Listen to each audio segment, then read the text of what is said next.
everybody. Isn't it a wonderful day? Welcome, everybody, and it is good to have everybody here and out there. We are here to play D&D, particularly the campaign Chains of Gallus. Before we begin, I would like to introduce our players for this evening. We have... My name is Mike. I will be playing Daywin Tathar Remeric III, a wood elf paladin artificer. My name's Ashley, and I'll be playing a high elf druid named Leah Nilo. I'm Dean, and I'm working on getting the camera set up right so you don't see my chest. Pay no attention to the man behind the curtain. That's right. And our good friend Billy, it is a sad day, but he's late. And he'll be joining us shortly. In the meantime, he will be ghosted. No, he will be played by me, Remy, your DM for today. And so, before we begin, we also have a little plug for TM2 Studios. Please like and subscribe us. And if we get 50 subscribers, you will be entered into a raffle for the 2024 PHB. And the more people that subscribe, there may be more books ahead, or at least that's what Monster says. So Please help us get rid of this one. Yeah. I mean, I've already gotten Monster set up for you. I mean, what? But I mean, to find out, please subscribe, like, and follow us on our socials, which I believe that's Billy's plug, but we'll see about that some other time. In any case, let us get underway. It's only been less than 2 hours since you left Telma. You chose to take a wagon, hook up some horses, grab a broom, and a trusted steed named Todd. Ever faithful. And venture into the Kali outback. And what waited for you there?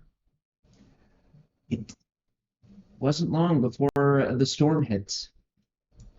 Torrential rain, lightning, and thunder, with a hailing of wyvern and Gallian creatures. Gallison creatures. One of which happened to spot you in the obscuring rain. It was a tough fight. Some of you came out worse for wear, but you managed to survive. You warned the city of Telma, or at least you warned a friend, that there was something incoming. And bedded down for a long rest. Now, we find the party in a dome, resting. Has there been a watch made, or should we just consider this the idea that no one is watching and you are all taking that long rest? Since we're in the dome, there's really no need for a watch because nothing is getting in. Okay. Very well. I will then say hello to Billy.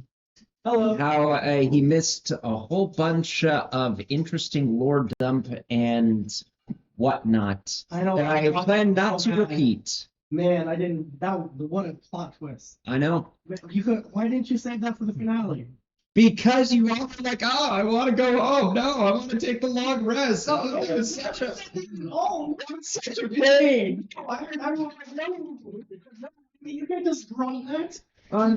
It's too bad too because it's also got dropped from the video, so only we're here for it to end. Those that were listening out there below. I was listening. That's cheating. Hello, everyone. I'm Billy. I am the clock sorcerer, sword. Anyways, hello.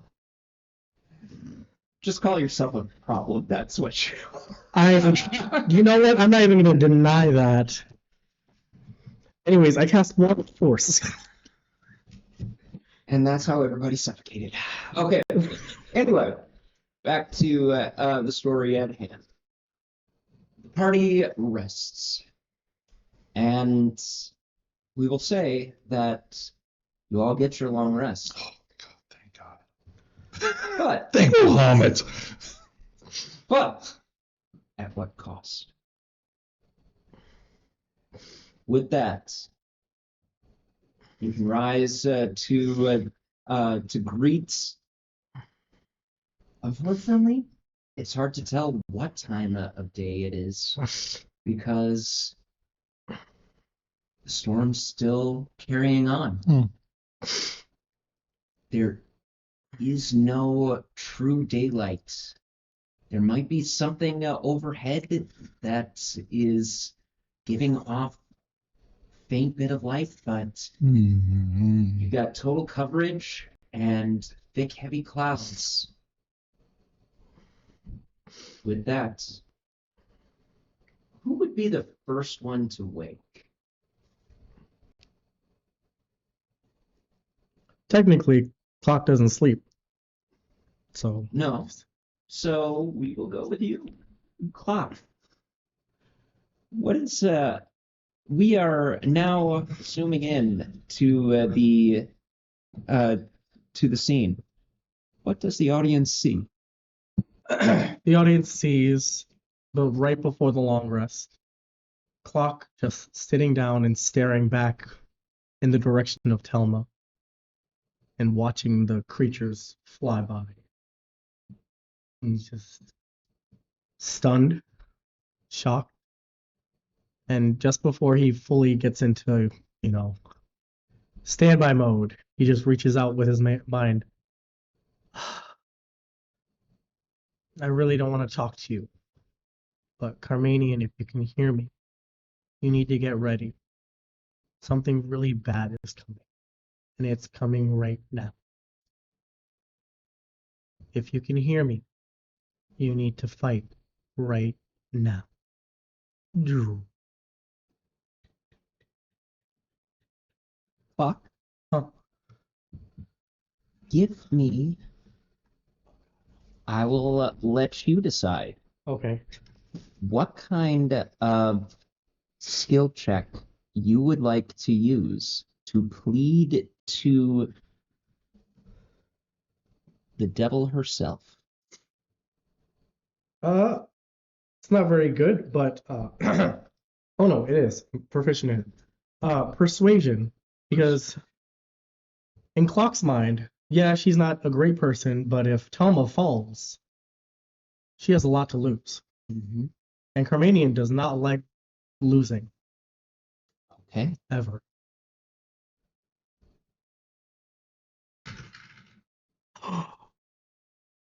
That is 24. 24. 17 plus 7. Okay. And I add that to part 2. I know they're not your favorite, but if Telma falls, it's going to hurt you too. Very interesting. Okay. Well, Clock, since you are a being of time, you will be the one to wake first. As soon as that 8th hour passes, you are awake. Give me a perception check. Okay. Break. Not bad. Perception 13. 13? Mm-hmm. Okay.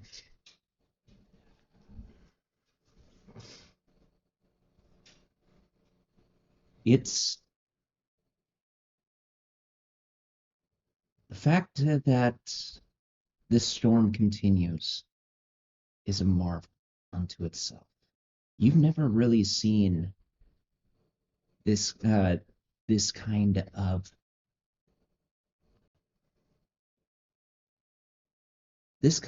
weather pattern before. You usually they last an hour, maybe until daybreak. But even if they lasted longer, they tend to subside. Not this one. 8 hours in, and it is still going hard.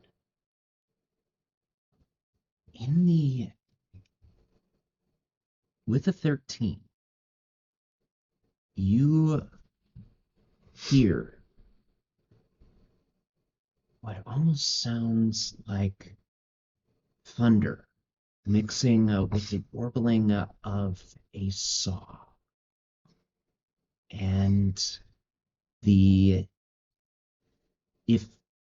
ozone could make a sound on the beating of wings, you look around. There's nothing to be seen. Just the Badlands, the sheets of rain, and every so often, silhouette on the horizons.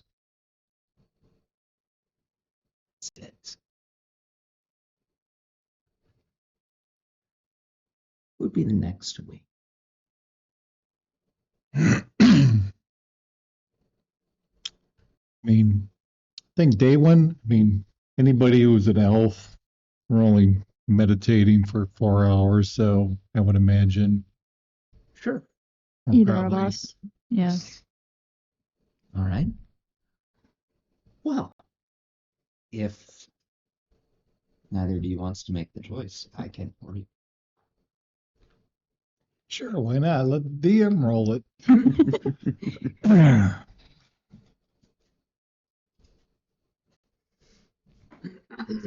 5 odds. You didn't even call it. He said 5. That's you.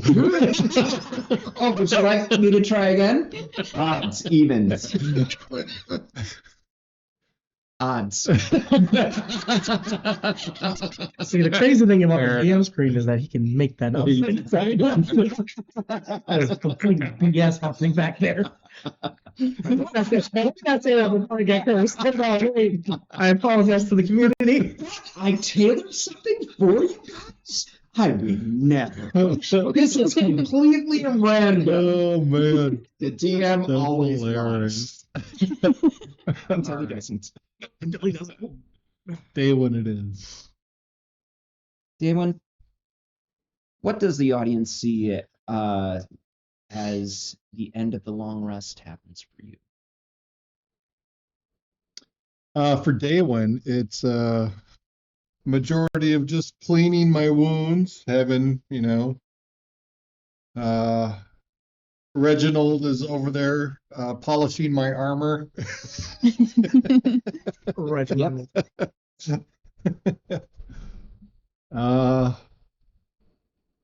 Yeah, just, waking up. Not really reminiscing, but contemplating back to the battle. decisions that were made, understanding them, trying to calculate and organize them in his mind, as far as like, well, strategy wise, maybe I'll attempt this next time. That didn't work out.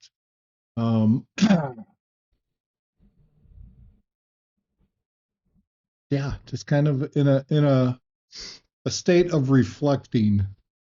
State of reflecting. Yep. Give me a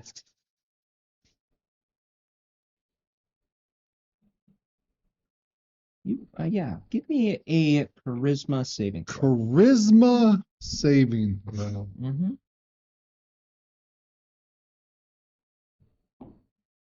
That is an 8 plus 12 for a dirty 20. DC was 15.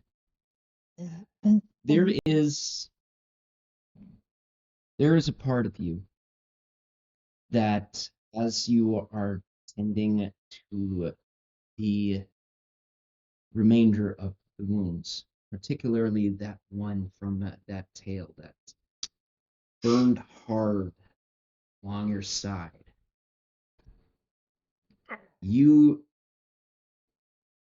faced things before, but this is probably the closest you have ever come to facing something without dead certainty. You might have survived. Tell me, how does Daywin come to terms with that? How does he overcome that particular struggle, as you have succeeded? Well, I think that's a big part of it too, is part of his reflecting here is the fact that this was such a momentous moment, I guess. Event. And for Daywin, I mean, he looks around, he sees the people that he's with.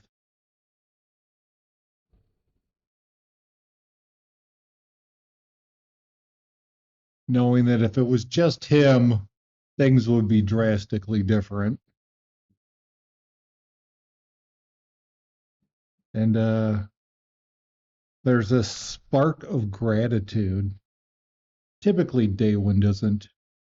He's he's an upper level society. So for him, like, there's this real spark of gratitude for the people he's with at this moment. People usually in your hometown talk about your family, especially Daywin the First.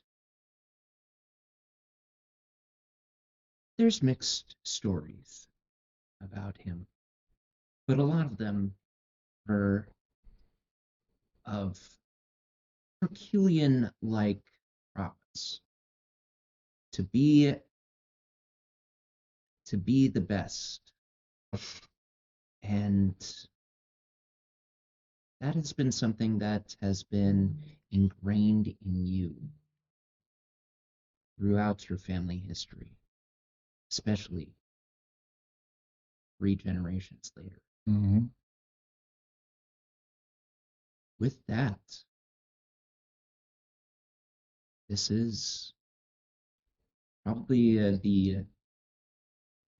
an opportunity to fully live up to that family name.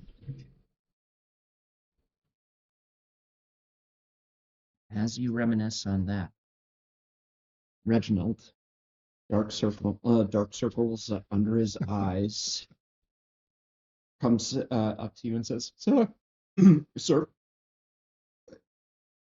I made sure that it gleams with the light, sir.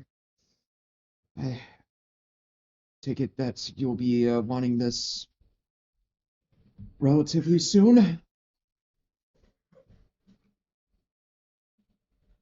Come here, my boy. Hey. Just take the armor from him. Set it aside.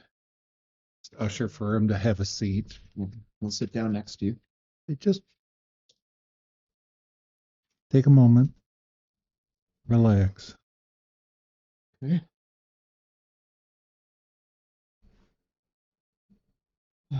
That was intense, sir. It was very intense. My lord, are we going where they went? I don't believe so. I believe that we have our own path to follow. Okay. For Reginald. I just put my arm on his shoulder. If this is a path that you are seeking, there will be moments like this in your life. Are you up for those moments?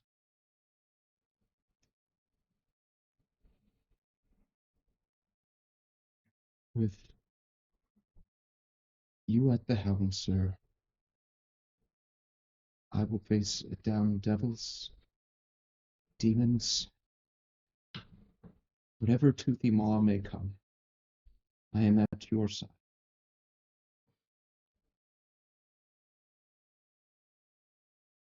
I pick up my sword, say, come on, let's train. We're going to spend the rest of the morning doing some training.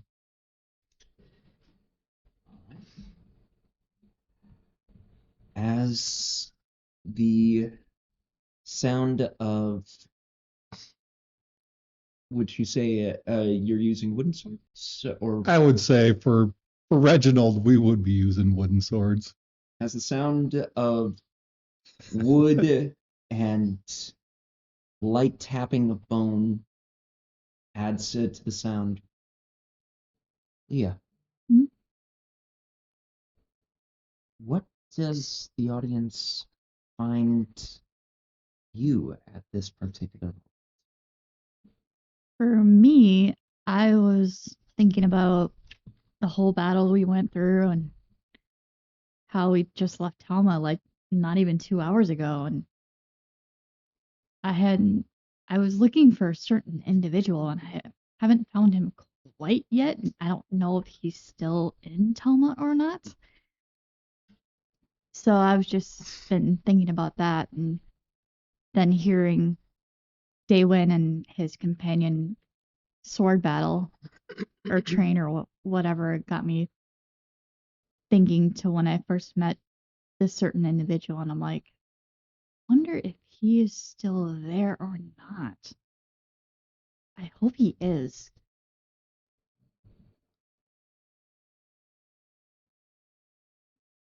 Which individual is this that we are looking?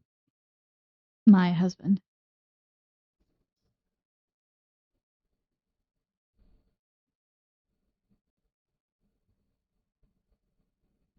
Give me a history check. This is to see if you can recall past events and possibly come to a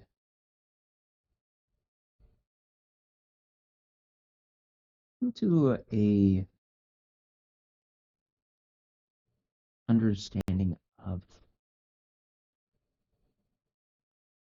your husband's habits. 17. 17. Mm-hmm. Well,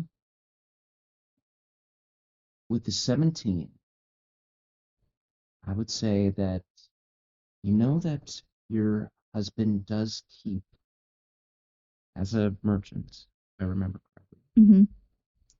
that he does keep to a particular schedule when he travels.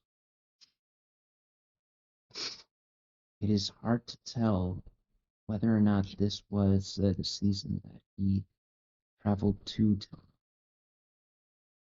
And if he did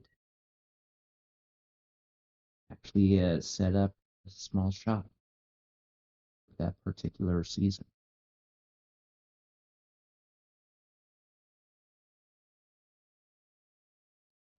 That is what I can give you on a 17. I hope he is still in Telma, if not somewhere else.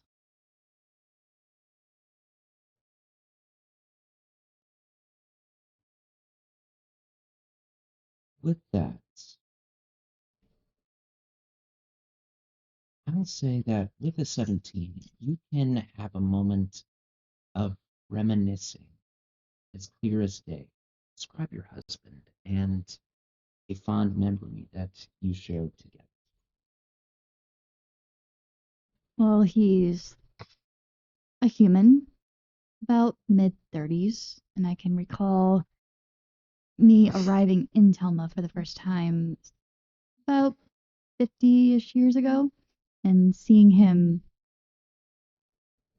selling his first ever or installing his first ever stall and me glancing eyes at him and thought he looks pretty cute, and I began to walk towards him and we just started talking and got to know each other, and after what seemed like, I would say, a few years of marriage, he had to leave to travel and sell his merchant goods.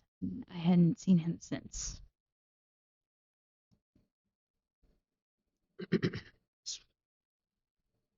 And this was. It is with that 17 that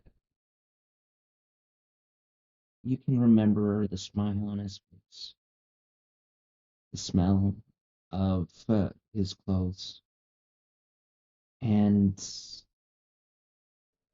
even the laugh as he made his sales. It is a small comfort, something that can keep you at least a little bright on this dreary day in the rain. With that, we move to Jerry. Jerry, Hey, where do we find you at the end of this long rest? Where is your mind at? What are you up to? well, like all wizards, stuck in the spell book, memorizing the spells for the day. It's the numerous pages fly by, and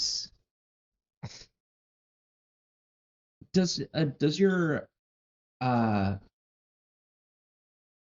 spell book animates sometimes, does it not, when it is active? I can call forth well, let me take it up here.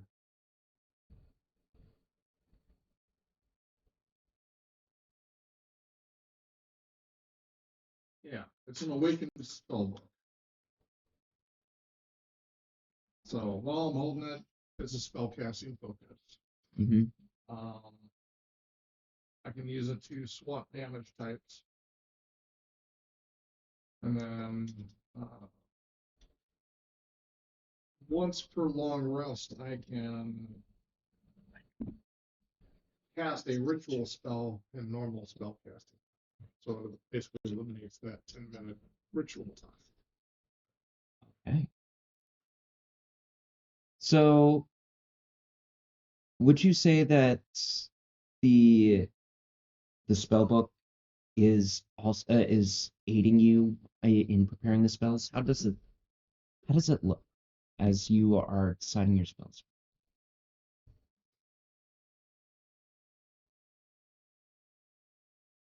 No, it's just regular. It's just you looking through the pages? The pages. Okay. Okay. Just not gonna make it some super mystical, unearthly being. It's a spell book. It's awakened. It grants me certain powers, but it's not Sure. a super spell book. That's fair. Thought I'd ask, just because these are some of the things that kind of fall through the cracks. I think you might be confusing a little bit of the manifest mind. And Yes. Yes. Yes. Summonable object. Okay. My apologies. I do get those two mixed up. But okay. As you finish, So a picture here of the manifest mind if you want to. I would love to see it. And I'll get it up on the stream here shortly, but Yes. Excuse me. Oh, I like it. Yes. Okay. And scribe words. picture Elvish runes, only not just Elvish, but Dwarvish and several other languages, all jumbled together to make this construct of a raven. I like it. I like it. That's really cool. That's really cool. So, as everything starts to die down, you prepared your spells. Your reminiscence has come to an end. Your training with Reginald has faded. And Clock, the sound dies away. You are now open to the world. It's still raining outside. Still raining. Heavy. It looks like the mud and ground have look difficult for traversing. Almost like it's going to be an uphill carriage ride. Whatever you decide to go.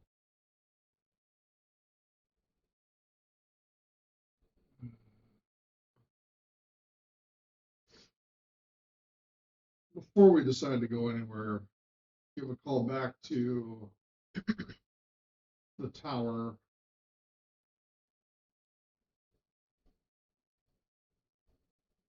And Telma.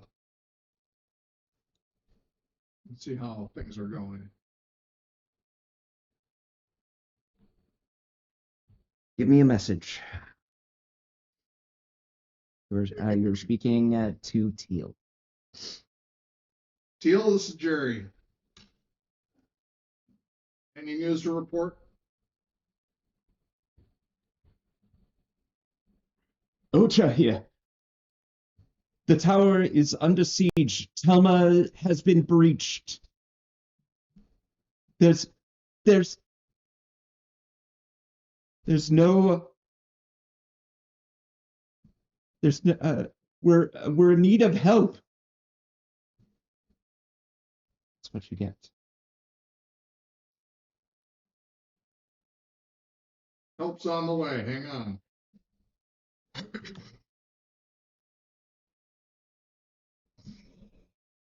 All right, guys. Tower's under assault. They're calling for reinforcements.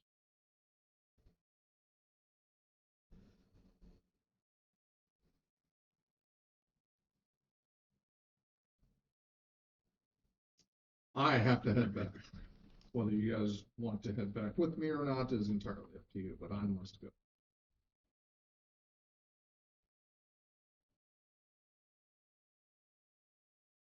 I'll join you, Jerry. Okay. Zaheen, Reginald, Sir? Sir. get the carriage going. Gotta turn it around. We're going back? We are. I stand with you, sir. My lord, as always, if I die today, it's an honor. It's an honor.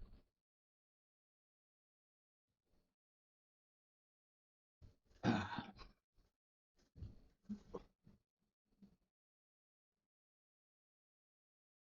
The carriage will. I will point this out to the party. If you decide to use the carriage, you will be slowed down. There are other means at your disposal. If you decide to leave the carriage behind, or you can take it and take the entire company. Reginald, Zaheen, Mala. That is at your disposal, what you decide to do. What other modes of transportation are there? Rooms. And they go how fast? I think there were 50. I thought it was 60. The magic, you got the standard ones, correct? Yeah. Okay, I wanted to make sure of that because I was like, yes, we also have these sleek designs that are. No, we did not get the Nimbus 2000. Hey. Or what was the name of that broom? And how far away are we? You are about 2 hours by cart. If you go by flight, you will. If you go by flight, it's going to be a faster route. Jerry, hat, please. We need to haul ass as Clock just walks towards him. Put in the hat. Vroom. Room of flying is fly speed of 50.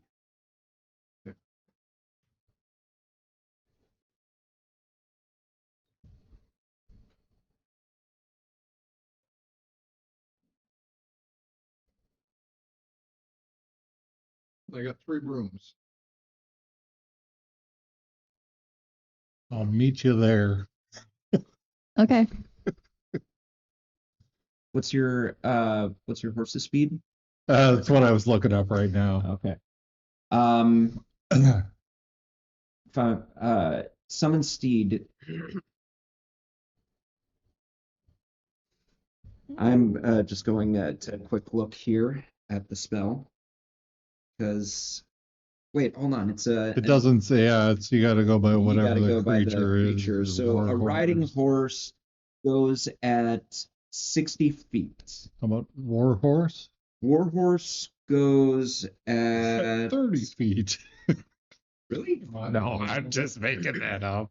War horse goes at 60 feet as well. Oh, all right.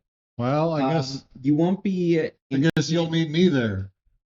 You won't be impeded cooler. because it's not tailing behind it a cart. Right. Yep. So, Reginald, Zaheen. We will follow behind you. We will get there as soon as we can. Once you get to the city, I'll find you. Very good, sir. Stay safe. Is there any other way? As soon as Reginald and Mala hear that Zaheen laugh, it is immediately like, Oh, shit. yeah. Doesn't joke that often. When he does, it's usually gallows humor. You got it. So I will whistle, call Todd. Oh, With the crack of thunder and a unusual puff of smoke and pyrotechnics, your horse appears out of nowhere. Night, Todd. Let's go. And you're off. Now, with the storm, it is hard to keep your bearings straight. I need someone who is leading the way to give me a survival check.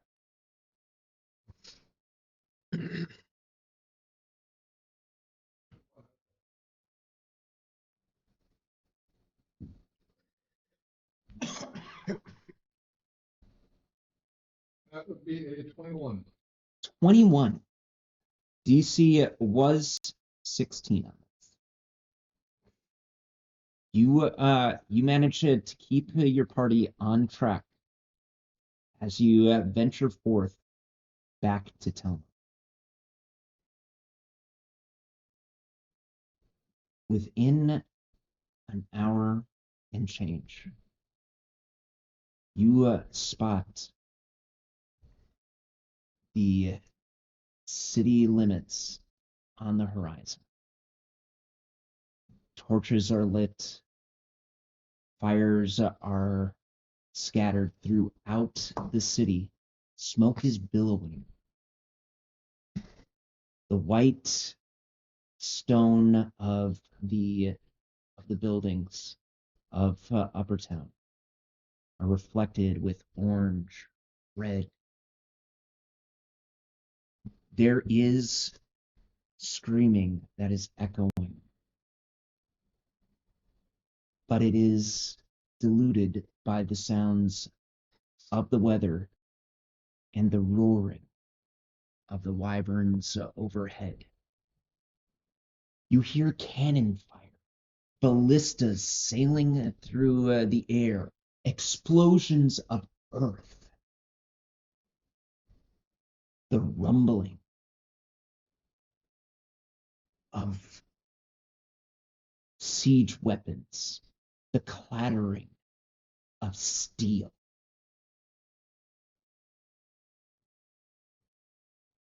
It looks like the city is still fighting, but the city has been breached.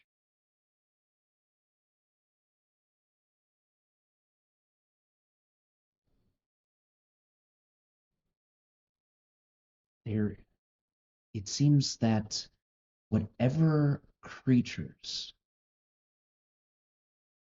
that have invaded are not focusing on you at this particular time.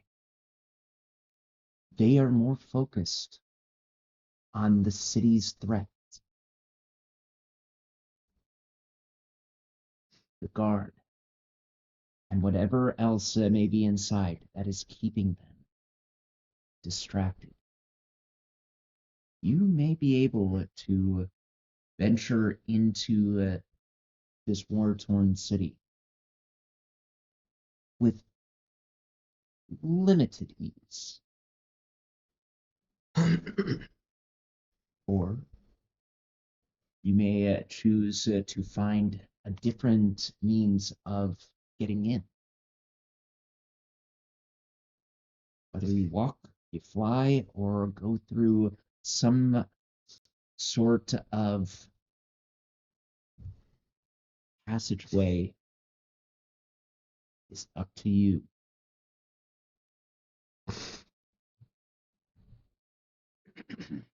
I open the floor to the players. What way in would you like to take? All right. So what's the plan here? Plan is to get to the tower as quickly and as efficiently as possible. And where's the tower from where we're at? You will be able to see the tower, seeing that besides the mountain, it is one of the biggest catching buildings in the city itself. It actually covers a number of the buildings in further up the mountain. I would let you know that it is part way up it, like maybe about halfway up between the snow cap coverage, where that starts, and the foot of the mountain itself.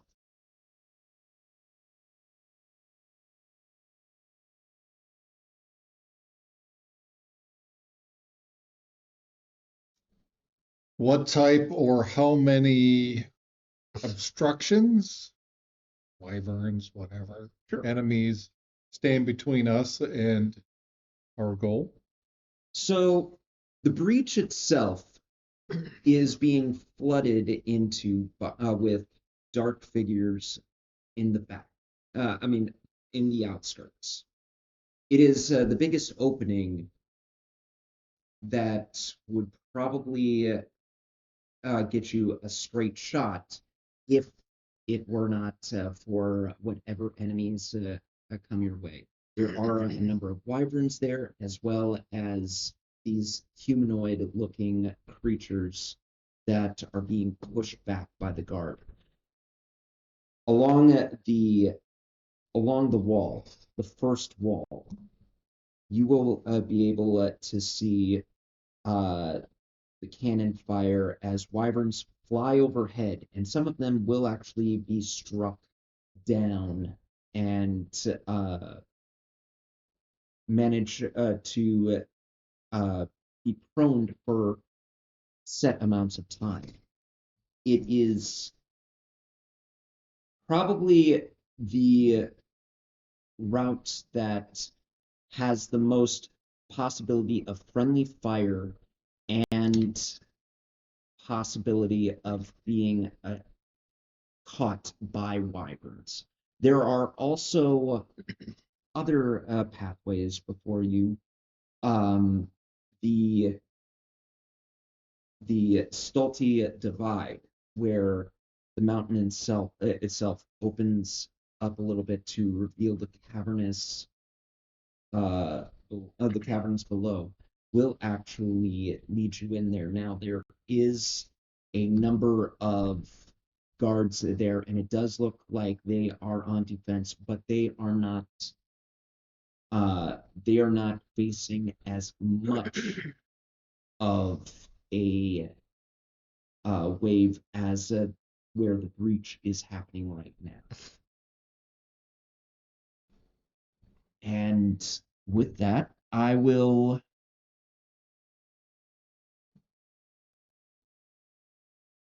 also say that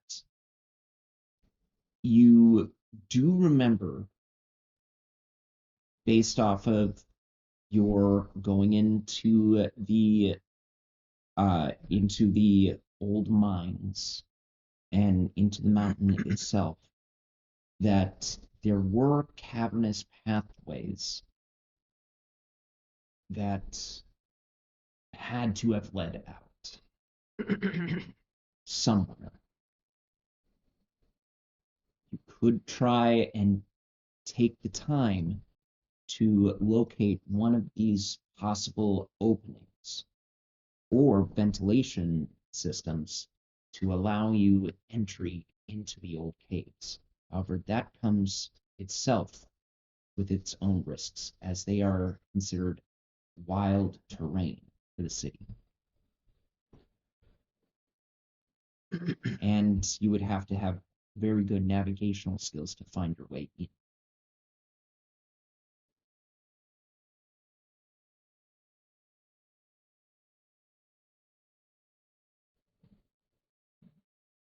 All right. What does everybody think?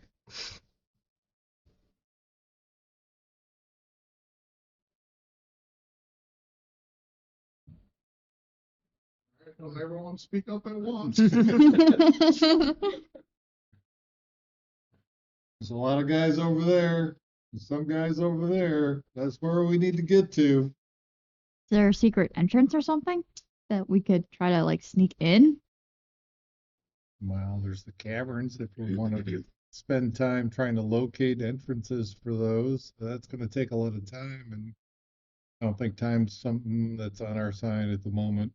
Probably not. I agree with that assessment. I think we just need to push through. Not over there with all the people, with all the right there. One, but it- Okay, it's a little less over there. Yes, over there. Little left. You do have rooms. You, You guys take can the one on fly, the left. right? I'll take. We can fly up. No. It's just- Yeah, you gotta avoid the wyverns of. You'll actually see someone just like fall off the ramparts themselves and give that classical yeah! As they land on the ground. I guess that's part of the flight is you got to deal with cannon fire and other objects. Yeah. No, But no kidding. if we want to get to the tower as quickly as possible, flight's the Fly way super to high. go. Yeah. At least high enough to not get caught by the, or Yep. get spotted by the wyverns at least. Yeah, low enough to not draw the wyvern's attention, but high enough to avoid combat with the ground. Right. All right, let's go. Let's do it. All right. So you're flying low to avoid the wyvern's attention. This will mean a steep climb when you reach the wall itself. If that is the choice that you're going with.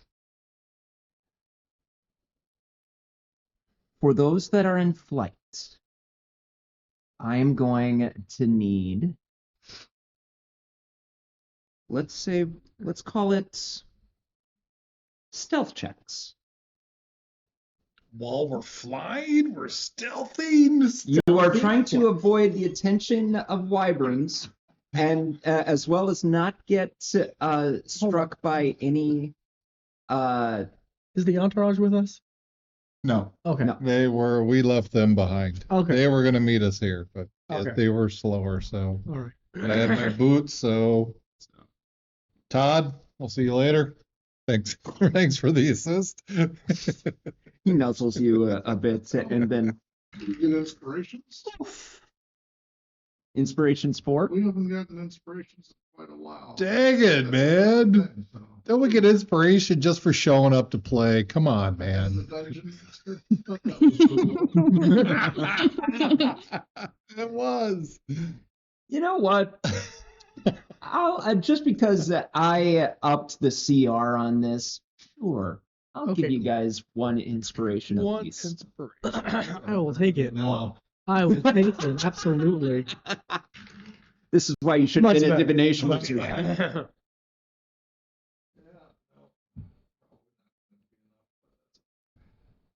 What are we rolling? Stealth. Stealth. That's it. Stealth. with the gleaming armor on your back.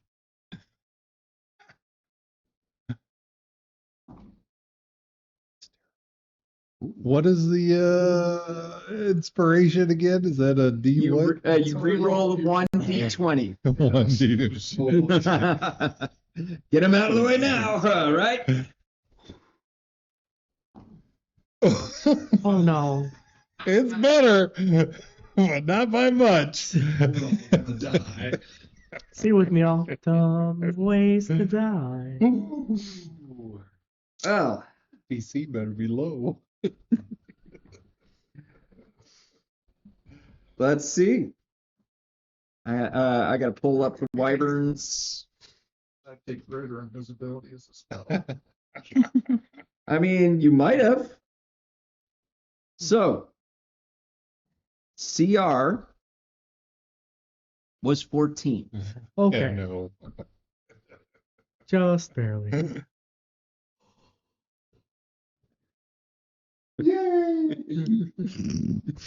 Oh no. For the wyverns. Oh, There there it is. Okay. So, All right then. That's fine. It's gonna be one of those campaigns. It's fine. On it. It's fine. Well, tune in next time, folks. what did everyone roll? You're in the bag. I take it, right? Oh, Hey, you're I guess I am in the bag. I didn't need to roll at all. Well, you're so stealthy that you didn't even know. You can still try and be stealthy inside the bag. I mean, I'm gonna hide behind all of Jerry's stuff. So, let's start over here with 14. 14, 17. 17, 11. 11. All right. So, 2 out of 3 success against the wyvern. 1 out of 3 success for 1 out of 3 success involving the friendly fire.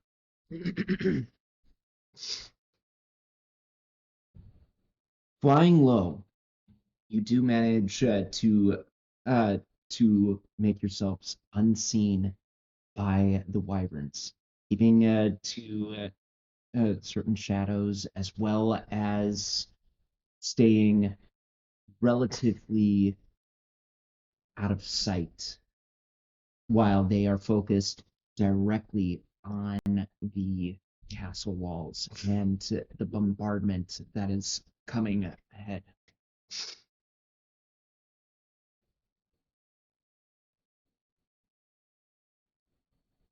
I will need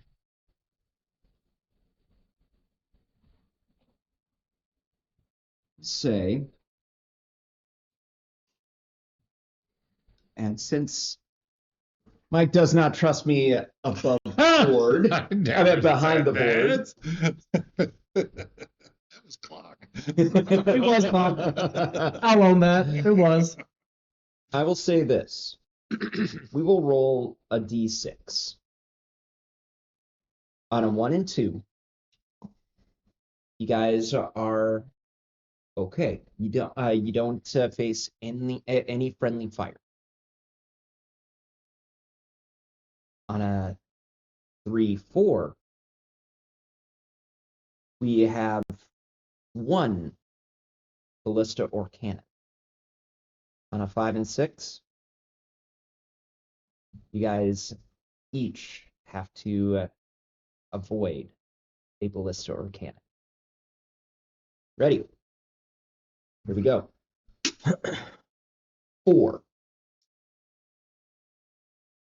All right. There are Ballista or cannon. Yeah. ballista or cannon. Yep. So I will roll a d4 here. I'll let you guys decide. 1 or 2 is the cannon, or 3 and 4. Ashley.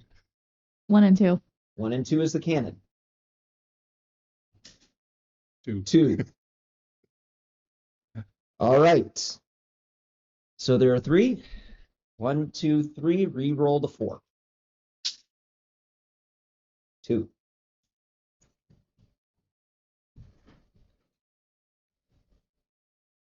And bringing up the ballista. Oh no, wait, that was the cannon. Yep. Cannon. The cannon. The cannon. All right.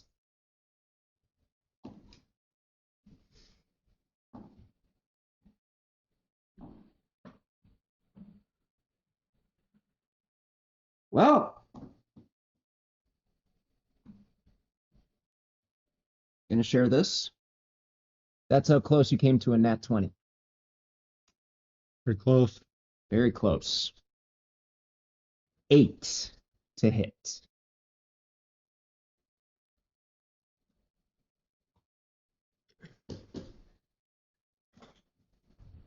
I take it that an 8 misses. Yep. Okay. So, as you're veering back and forth, trying to stay out of sight of these wyverns as they turn and screech, you hear a whistling sound. And you have just the briefest moment where you immediately bank and explosion of earth misses you by a good 10 feet. With that, you make your way to higher elevations and you make yourselves over the wall. Now that said, you guys didn't announce or find any means of showing that you are friendlies. So we are going to have also a roll to see if there are any arrow fire coming your way.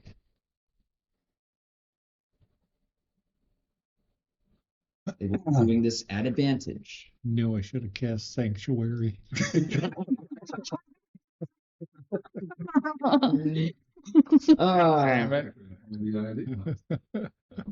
So each one of you will be attacked. Save for clock. We're fine. No. Here's a nice plushie for you, buddy. All right, So I wake up 200 years later. Jared. That is a 16 to hit. 16 is enough to smack into the armor, but not enough to penetrate. Okay. Next up, Leah. 13. Miss. And our ever popular Daywin.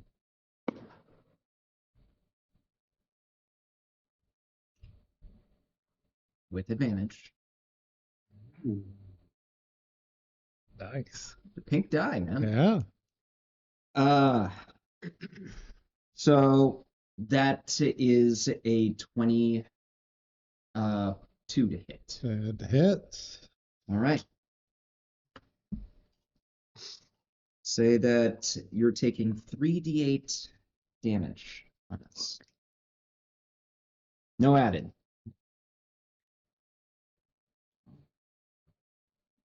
$16 points of damage as 3 arrows manage to get through your armor in just those hard to reach areas.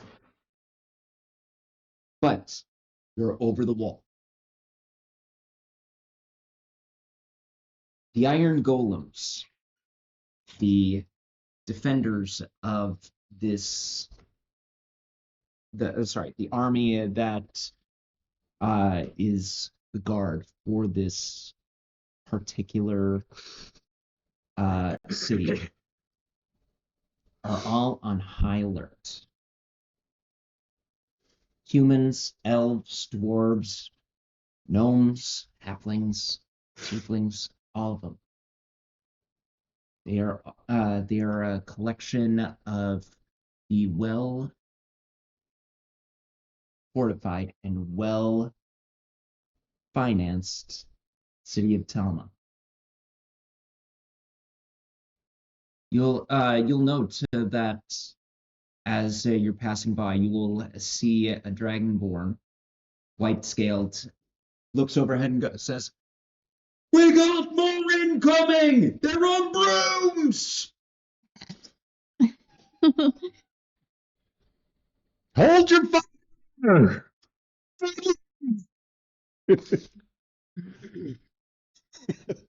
Give me a persuasion check. Sure. I will say that this is at disadvantage because this is fog of war situation. Sure. Persuasion. Well, that's an 8 and a 9 Okay. for a total of 16. 16. 16, that's pretty nice. 16 was the number to beat. Oh, shit. They're a highly decorated, sorry, not highly decorated, but a more important figure shouts out, "They say to friendlies, hold your fire! Hold your fire!" And they do die down. A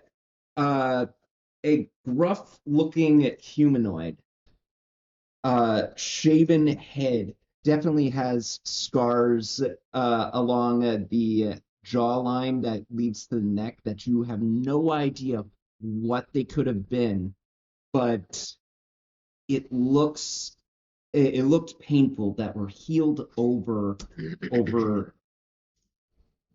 decades of time.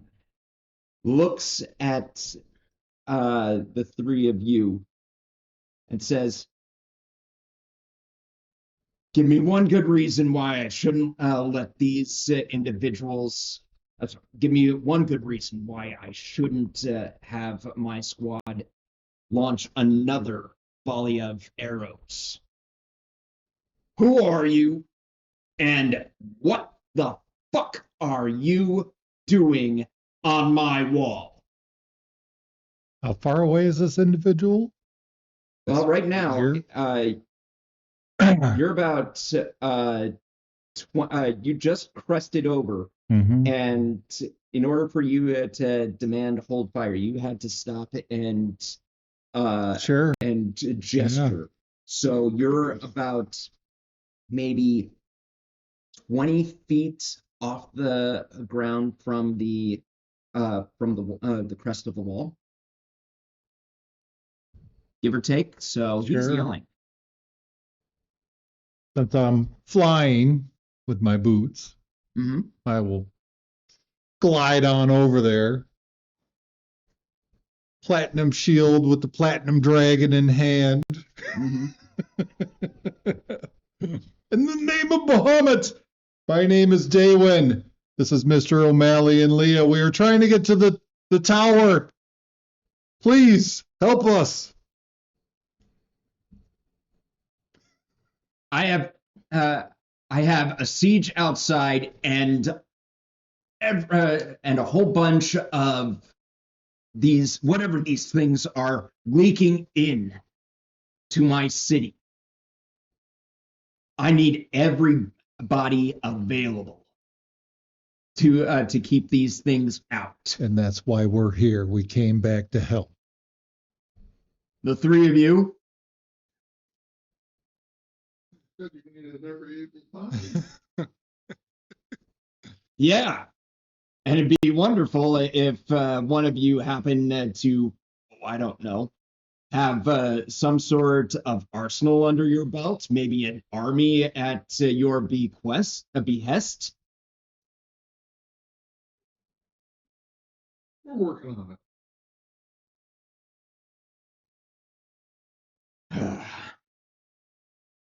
Look, I can't command you to fight for this army here. And I literally interrupt him. We don't have time to discuss this. We have to go. And I just take off.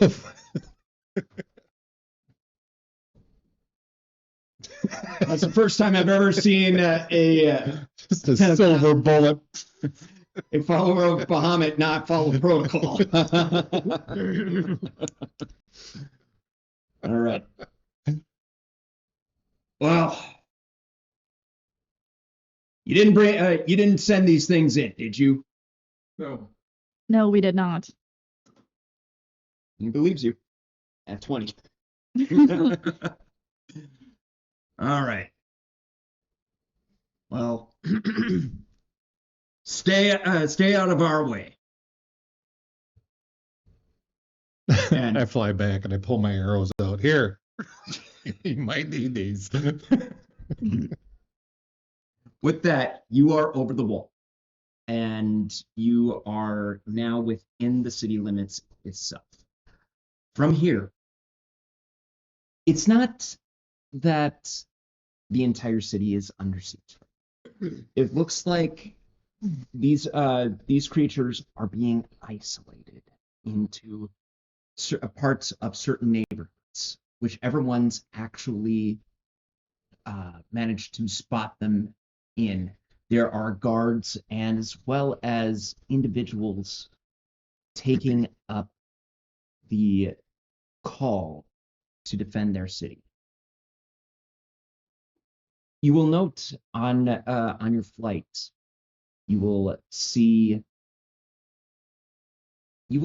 a heavily armored individual covered in full plate with unusual designs and a collection of magical items, both weapons and other adornment on its person, come out as a one-man wrecking machine, mowing down anything that even resembles an enemy into nothing but ooze, as a collection of magic missiles just fly out and explode on these creatures. You pass the IW Import, the place where you happen to obtain wonderful magical items and clothing. A slew of the workers there are holding on to spears, pikes, halberds, and letting loose arrows from various different assortments of bows, all with some sort of magical property. Explosions hit as the arrows make contact. Various creatures will actually be felt by the swinging of blades by individuals dressed to kill by high fashion models. And you will also note a young child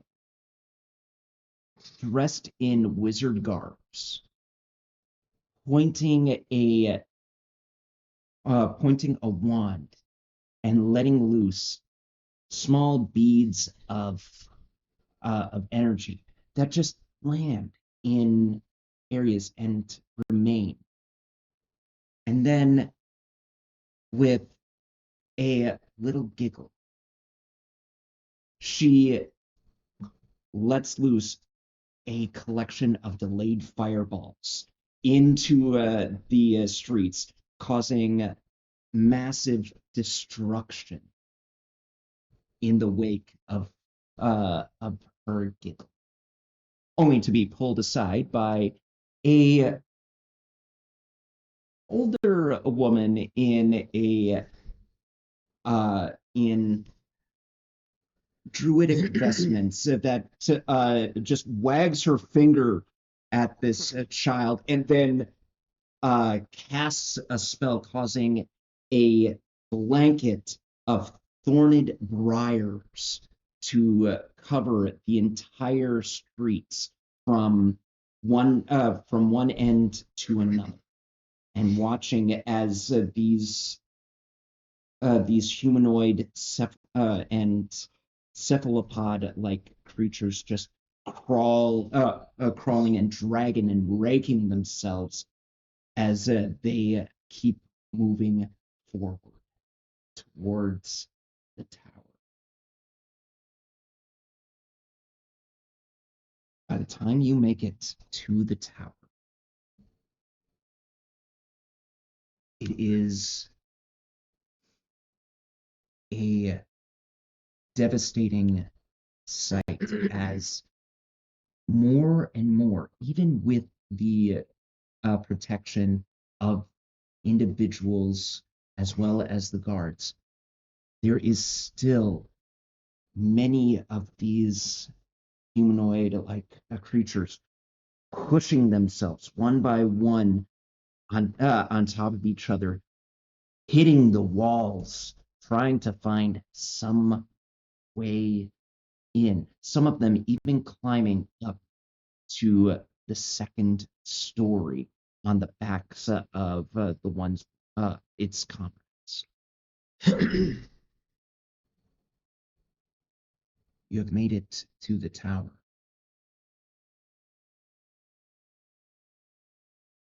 Where do we find the party heading?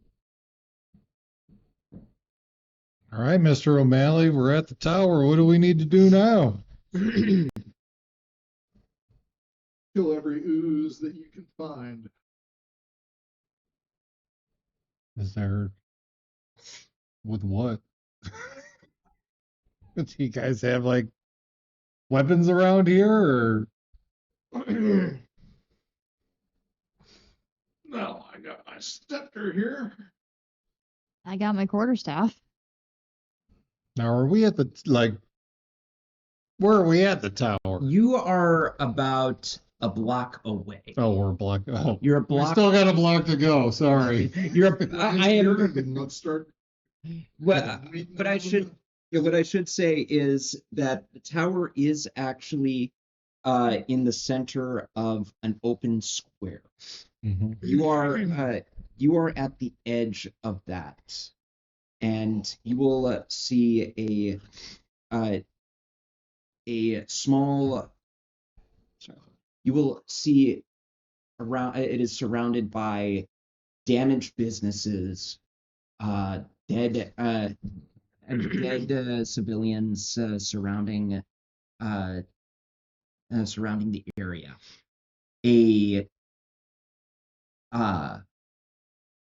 will also see that that there are hedges that are mowed down, but some of them are still holding up properly.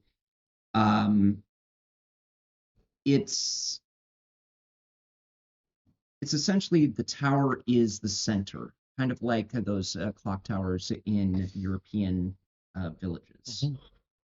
Only it's much bigger and much more prominent. Guess my question is does the tower have defenses that can be manned? Or are we just to stand out here and Well, we'll clear the entrance and go inside and see what we can do to render it. We're going to clear the entrance first. all right, we'll go. Let's So, go. Land, block out, brooms in. Clock out. I mean, yeah. Never fight unless you have a clock out. That's right.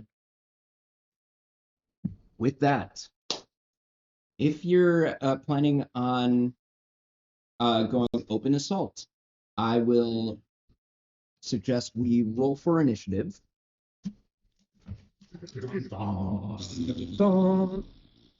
You guys better start getting rid of it. This is bullshit. Oh yeah, you're going to jail.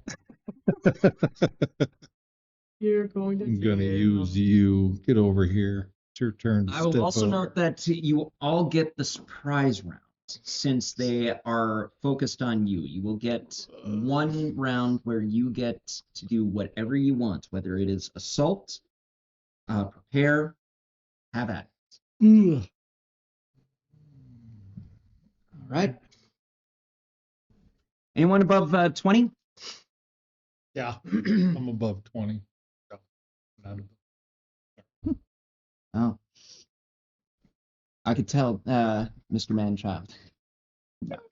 That's pot calling kettle. 20 to 15. Ooh, this Wow. That would be me. Sorry, 17. 17 to oh thank David. goodness. Just looking at my die at the 14. I was like, oh, oh yeah, I have pluses that go with that. All right. 15 to 10. 11. Lock. 14 for Jerry. 14 for Jerry.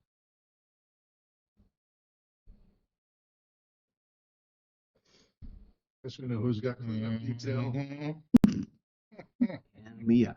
10. Okay, 10. All right. With that, Daywin, you get the first round of Oh surprise. shit! First round of surprise. What am I looking at? You are looking at a smattering of these humanoid-like creatures. There are no wyverns in the area right now. It looks more like they are the ones that are closest to the tower are pressed in, whereas the ones on the outskirts are speckled throughout and are surrounding the tower. Estimated, how many am I looking at here? Right in front of you, Yeah. 15. All right. And this is surprise round. This is a surprise round. You get to go, they don't. Oh man. How far away are they? Sorry for so many questions. Yeah, no, it's okay. And doing theater of the mind here. Yeah, So, exactly. That's what I'm trying to. They at the start from where you are, Yep. where you started at the outskirts, they are about 60 feet away from you. However, I would start initiative at the 30 foot. Say that again. So initiative started at the 30-foot mark. If there's something that you wanted to do before that, you can. It's my way of saying you guys can choose to stay at range outside of 30 feet. However, if you are taking the assault, initiative starts at 30 feet. All right. Well, my speed is 40, Okay. so I will fly over to the group. This is gonna be fucking stupid. I'm gonna do it anyways. I'll fly down into the center of this pile. Hello, fellas. And I am gonna fly up, and as I do, I'm gonna cast Thunder Wave. Hell yeah. All right. Let's go out with a All right. bang. So that's Constitution saving throws, yes? That is Con 14. Con 14. Okay. Gotta pull up my collection here. And what's the, I forget what the, wave, it's on a 15-foot cube. 15-foot cube. So I say you can get a good collection of them. Let's see And do here. they take half as much? All right.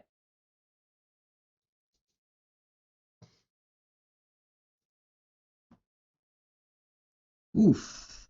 Wow. One of them was a nat 1, the other was a 4, Uh-oh. and one's a nat 20, and the other is a 2. And last set. Shoot, man. Besides the nat 20, every one of them failed. Oh, man.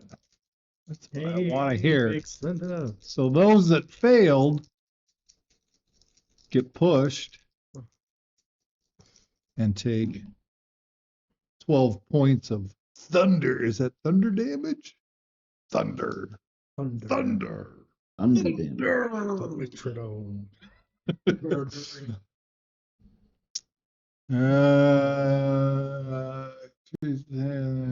Addition. Yeah, they're pushed 10 feet away. All right. But I fly out of there.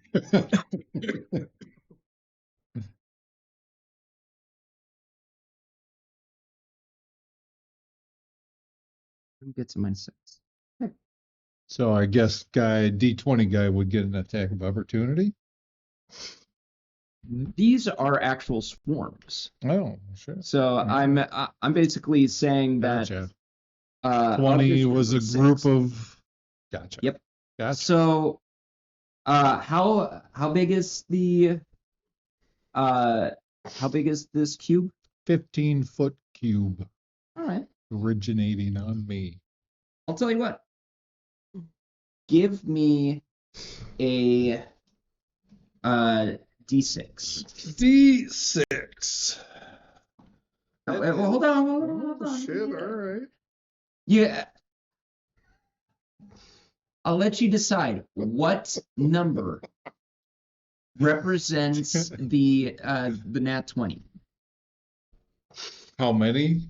Is that what you mean? No, which number on your D6 represents the nat 20? Oh. Say 6. 6? Okay. If you roll a 6, Yep. they are close to you and will get the attack of opportunity. Gotcha. That is a 1. They were on the farther outskirts, and thus, boom! Nice. A collection of these black ooze-like humans gets ejected from the tower's base. And Visual on my mind looks awesome. as Daywin launches into the air like a rocket. Smoke trailing behind. Yeah. All right. Thank you for that. Yeah, no worries. So how far? I think I can only get 10 feet up. Okay, Yeah. 10 feet up. That's the rest of my movement. All right, but they're launched 10 feet away from the tower, correct? What's that? They're launched 10 feet away from the tower. Wherever it was centered on me, so 10 feet. Sure. Just body Some- flying. Some of them actually get launched into the Others. and some into the walls. Nice.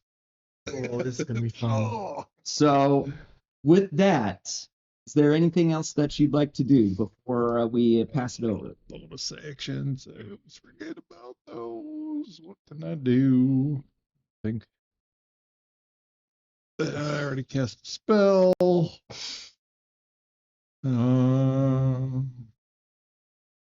Bonus actions.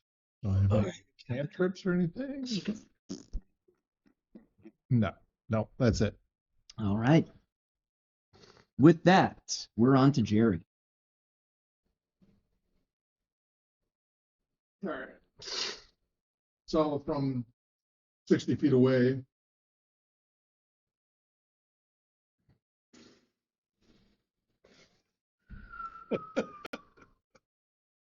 boom, All right. one dagger goes flying. Okay. And are you taking Daywin into consideration with this? He's already moved out of range, so. 10 feet up Well, from his explosion. oops. All right. Right. Dagger of burning sensation. Okay. I would like you to roll me a attack just to see how accurate you can get. DC will be 14.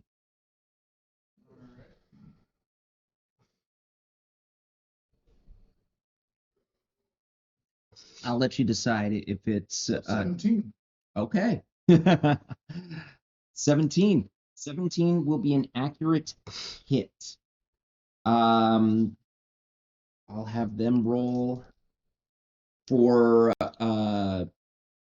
I'll have them roll their dexterity saving throw. Daywin, Mhm. 10 feet. How big's the fireball supposed to be? About 20-foot radius?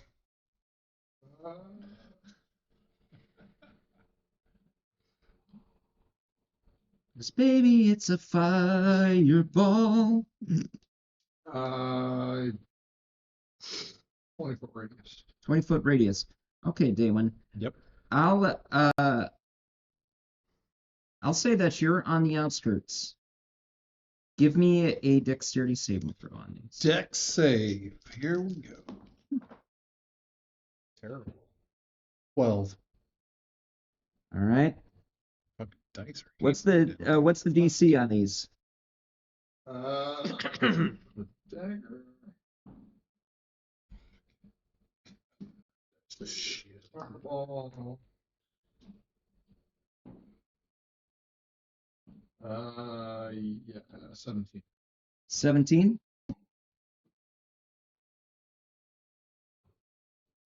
One more. Okay, all but one succeed. All but one succeed. Wow. Sorry. All but one succeeded, the others failed. Ah. Excuse me.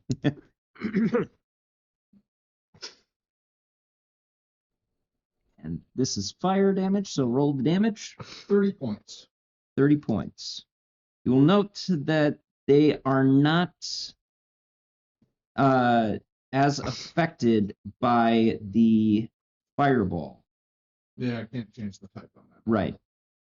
But it's a free fireball, so It is a free fireball.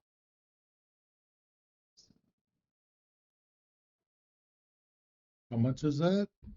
30 points. Fuck. And as a bonus action, as a way of saying sorry, give 7 points back to Paladin. Don't put the flames out. Healing word. All right. That's Daywin. That's Jerry. Are you moving on up, or are you just staying at the 60-foot mark? I'll stay at 60. Okay. Clock. Hmm. You're up. And they've been blasted away from the doors. They've been blasted away from the wall. They've been blasted away from the wall. If you remember, these towers have a unique way of hiding their entryways. I see.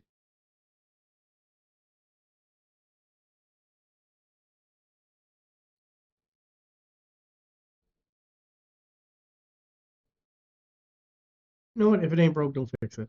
I'm gonna use shatter on the one that got hit with the fireball and the swarm that got hit with the fireball and the thunder wave.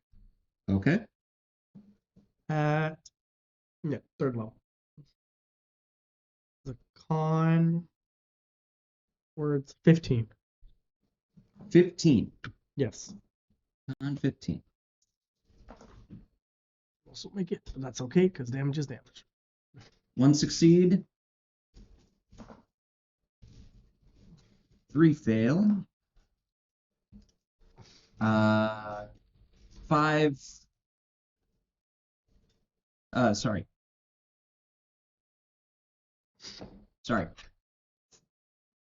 3 succeed. 3 fail. Okay. Yeah. Aw. 12. Okay.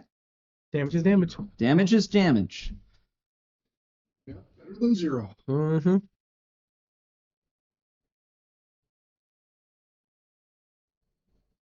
All right.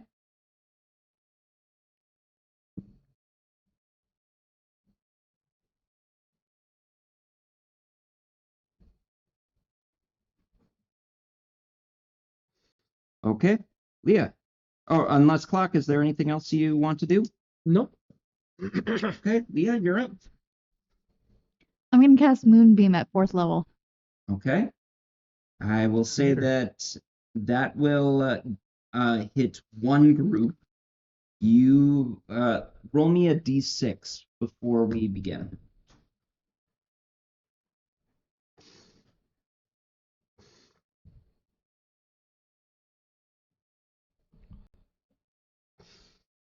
Five. 5. Okay. And what is the roll? Con? It is. Yep. Con. All right. 16. Succeeds. Okay. Roll the radiant damage. That is.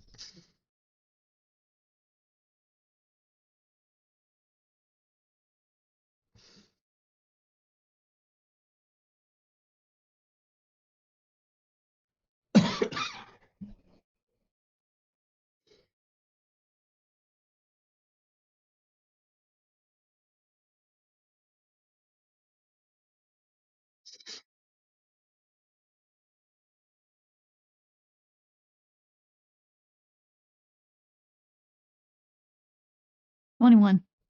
21? Yep. Okay.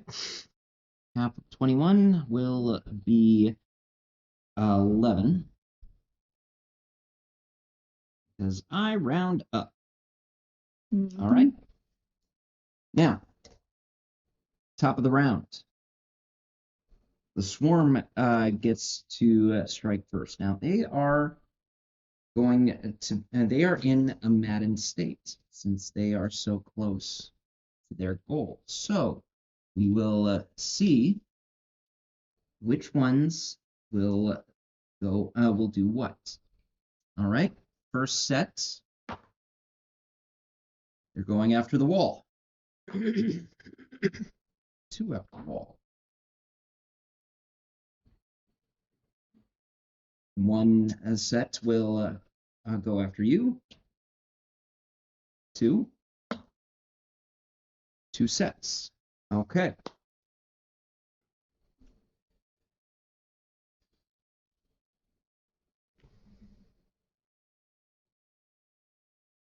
We are going to use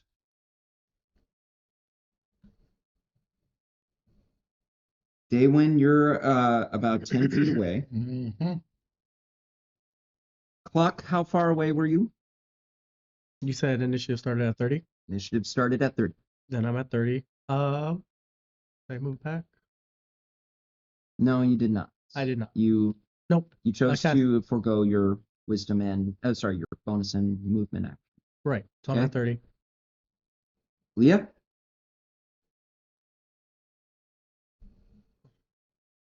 I'm still at the 60.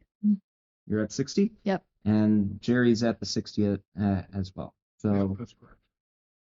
all right. Don't have much range, save for. All right. Daywin. Yep. You're going to get a pseudopod. Good night, everybody. That's a natural 1. Silvery barbs. Oh, wait, It no. does- I was gonna say, and here I am, all ready for you. Don't taunt him. He's still rolling. Yeah. So they get a shit ton of attacks. I'm rolling 3 times because this is a wave. So that second one that will hit is a 20. Was a 22 to hit. Yep, that hits. Okay. Third one fails. Oh wait, third one fails. All right. So you'll only get hit for 9 bludgeoning. 9 bludgeoning.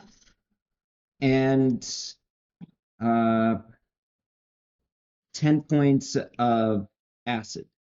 And And I need a grappling check with you.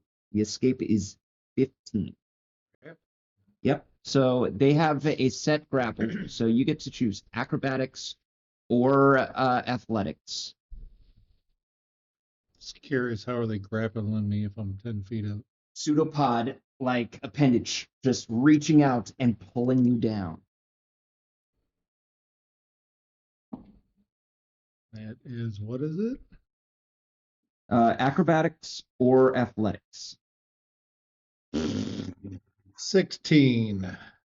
DC 15. Ooh, shit. So barely you do made it. not get grappled and pulled to the ground, where you would have taken ongoing acid damage. They're jumping me. Clock. Yes. Group is coming after you. Since they are too far away, they are going to let loose a breath of slime All right. and 30-foot cone coming in and pulling you in. Oh, okay. So give me a dexterity saving throw. Oh, wow. Actually, okay. 19. 19, Yeah. succeed. You'll only take half damage, so 11 acid damage to you. All right. Oof, But you are also not pulled in. thing I didn't want. And with that, we are at the top of the round, Daywin. Yes. Well, I will tell you this. A number of them have been eliminated through the the surprise attack that you guys gave. Point of question. Wasn't this last round a surprise round? It was a surprise round. We were at the top of the round. Oh, They there you go first. they went first. Never mind. I'll sit here and just wear my belt. No, thank you for pointing it out. I mean, I could just give them a second round of attacks, but but thank you for telling me, for bringing it up. Daywin, you get your shot. Yep. 1 second. How many are left? There's a small spattering of them left of the 6 groups. Right. I'm going to fly up my 40 feet. I'm going to lay on hands my pool entirely into myself, Okay. since I seem to be the only healer around here. Never mind those 7 points. Oh, wow. Did A druid- 23 damage and more on top of that. A druid, a cleric, and a paladin. You go I'll walking walk into into a bar, but only the paladin gets healed. Heals himself. Was it 35? All right. Any bonus action you'd like to do? Uh, You guys did thin the herd quite a bit. I'll mention that. yeah, well, those people way in the back, they can clean it up. Nope, that's it. All right.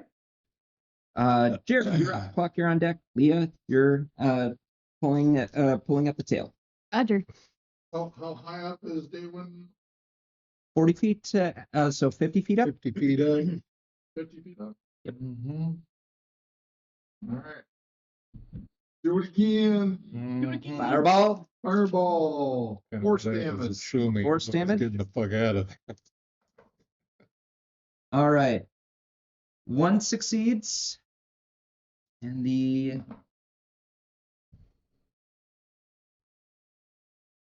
DC was 17? Yeah. 3 succeed. All right. What level? Third level. Mhm. I didn't specify a higher level, so Right. Had to double check. appreciate the question. All right. 3 points, force damage. 33 points of force damage.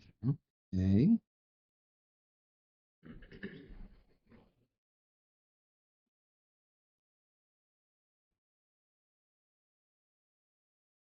Okay.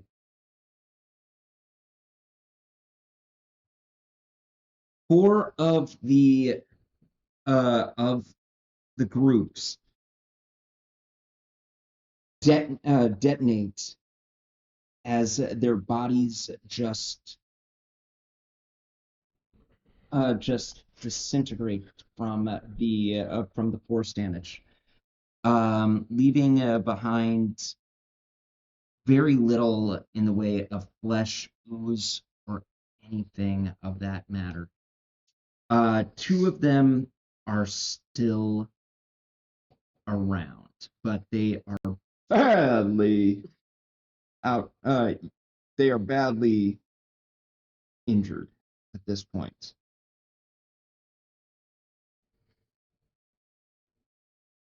Okay. Anything else? Nope. All right. Clock. Yep. Two groups remain. Two groups remain. Yeah, this seems to work the best. So regular shatter on second level. Okay. How wide is this? Is I don't think I'm gonna get both groups, so just 10 feet. It's just 10 feet. Diameter or radius? Radius. It's 20 feet. Great. They went up. 10-foot radius sphere. Yep. Okay. Okay. I'll give me an Arcana. Give me an Arcana check. 17, but I could be Arcana. Oh, nope, 15. Never mind. 15. I'm not as smart as I thought I was. Yes. Okay. I'd say you could get them into the right location, but it will take. It could be done. It could theoretically be done if you roll high enough on your damage. What's the Forget it. 15. Yeah, 15. Con save. roll the damage? 38.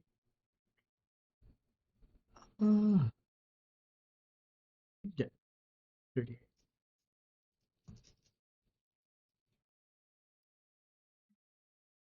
Oh, not bad.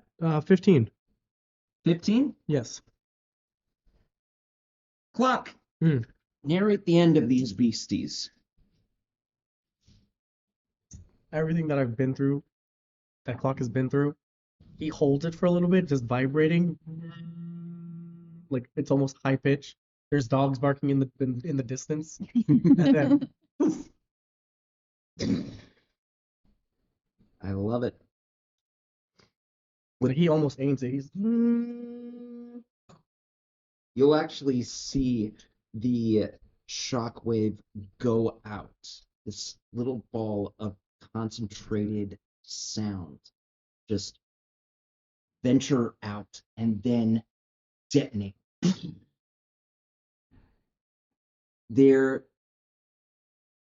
If there was anyone in it that could have survived, they would have been left with hearing loss and probably a good chunk of their skin from how powerful those reverberations expanded out.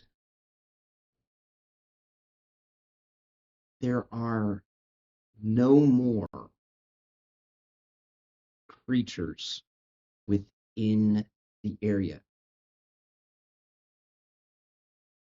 There is all of the oozes have been dealt AoE damage and excessive enough that they did not even get to leave.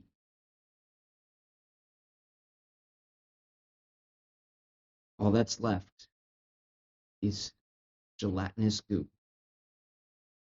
and human body parts.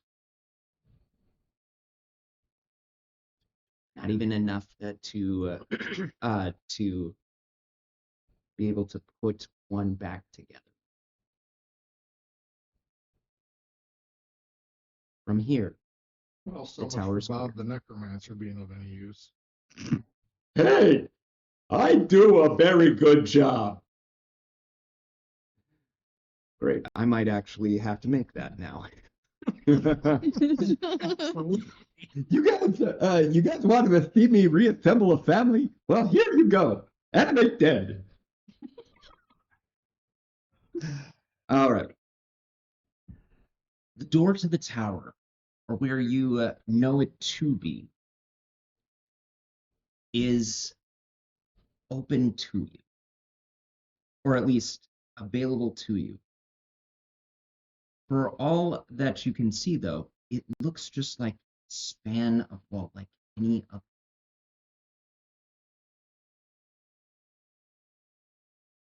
That is until you see blood leaking out.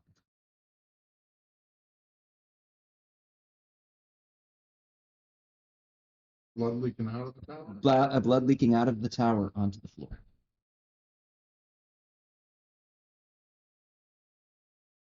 Followed by a primordial scream and something falling back from the entryway, landing on the ground.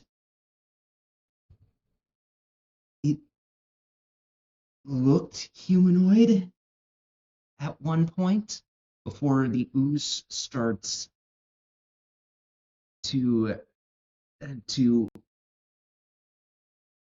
venture away, leaving nothing but its skeleton, and starts skirting away. And then a large battle axe,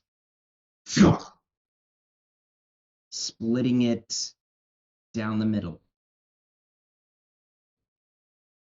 And creating another explosion of ooze. And another puddle in the process.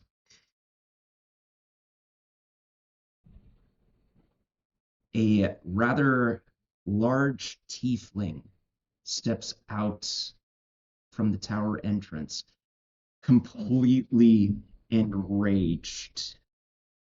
Eyes have turned into glowing motes of light. There is something oddly unusual about seeing a demonic looking face combined with an angelic like aura. As Teal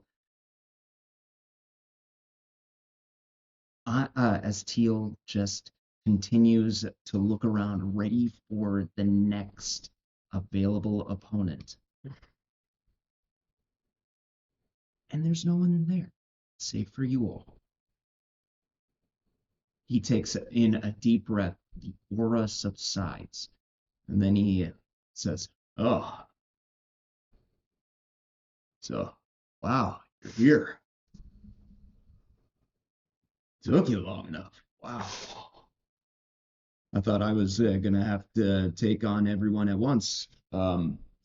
The inside is a little messy, but no one made it past the atrium.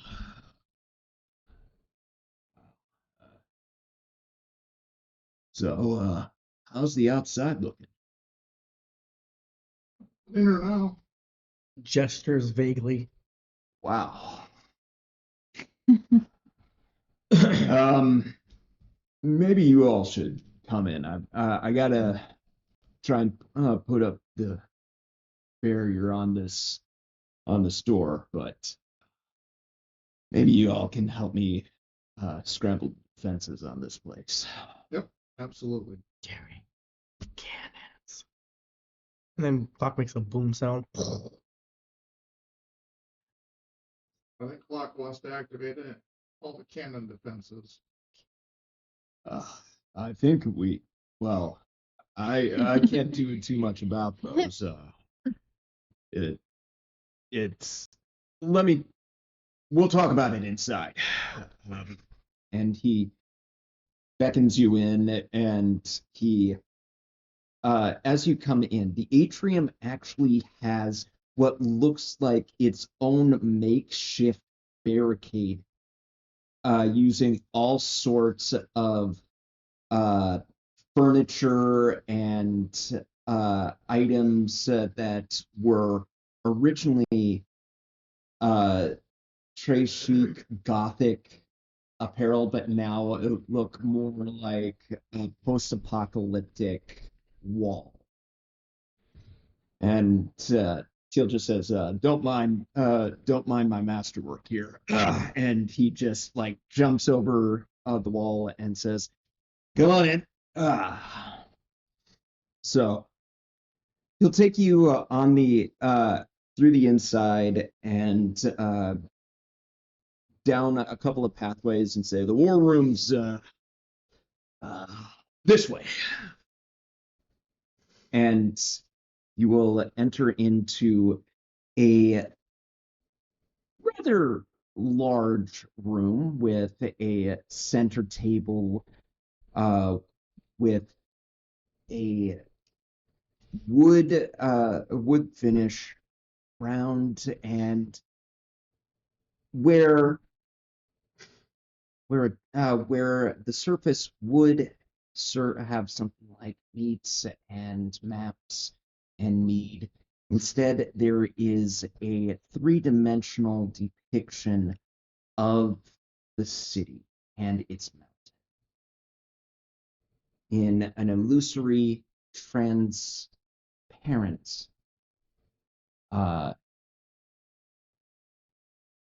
holographic image. And Ocha is peering around each and every side as he looks up and goes, "Oh, thank the Tinkerers you actually showed up. Oh my goodness. I thought we were going to have to find a new place to live after this." "Oh, Nope, not today. well, at least now we have 5, 6 of us. This is a lot. I've been keeping an eye on everything, and it seems like a combination of the guard, the some of the local militia, and a wide variety of devils have kind of been taking care of the city. However, the city cannot manage this kind of siege for much longer. For every time an ally dies, that's one less piece on the board for us, and one more piece on the board for them, because they can just refill their stocks unless you destroy their ooze-like carapaces. Carapace? I'm sorry, it's a lot. But the caretakers are here. It's so wonderful. Yay! Any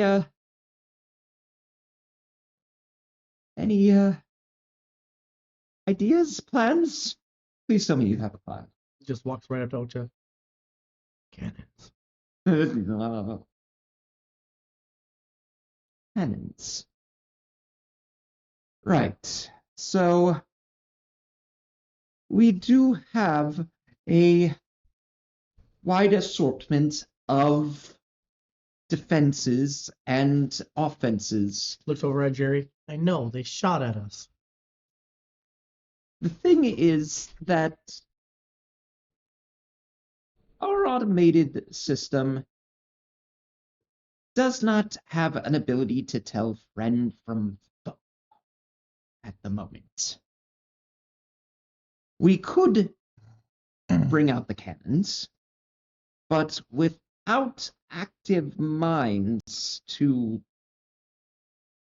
actually use the cannons, they're basically going to destroy the city faster than whatever army will take hold of the city after this.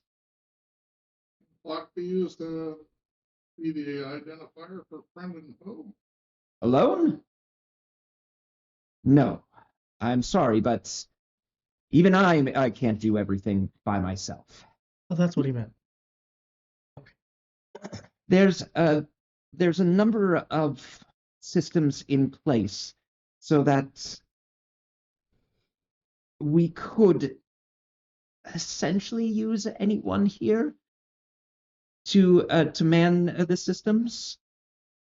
I could bring them up for you, and you can divvy them up amongst yourselves. We have an assortment available to us. All right. What do we got? Well, for one thing, we need an active mind to be able to craft these offensive and defensive weapons. Someone of high intelligence, someone that can get very creative with their thinking. And Teal just waves his hand and goes, "I'm out there, buddy." Secondly, we definitely need someone that has a good, keen eye to be able to find friend and foe in order for us to localize our targeting systems. We're also going to need someone of extensive character in order to keep everything flowing properly. If we can't manage our levels properly and keep the flow of energy going, we might actually end up destroying our own battlements or causing little to no damage in the process. And let's see here. Well, we're also going to need someone that can fire these things. So anyone that's a quick shot, maybe even someone that can get us a barrier up that can be bigger than just one small localized area.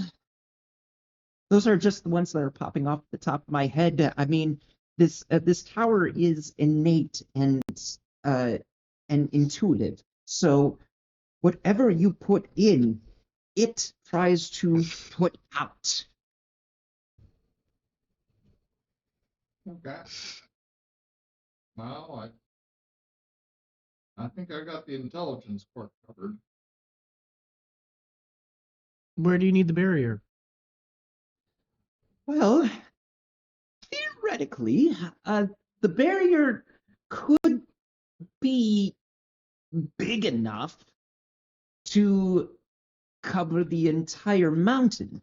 But if we do that, we're going to basically lock anything with us inside in the process. So the barrier can be localized into something as big as maybe as small as, I don't know,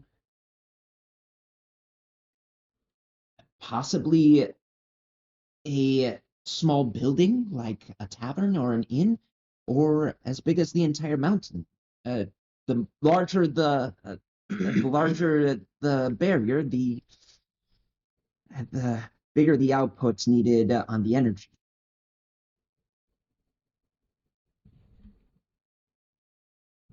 Okay. So I can also be of service in one way, shape, or form.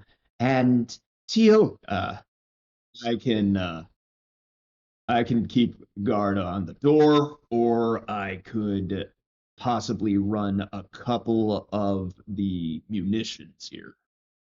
But don't expect me to do any of that big brain stuff.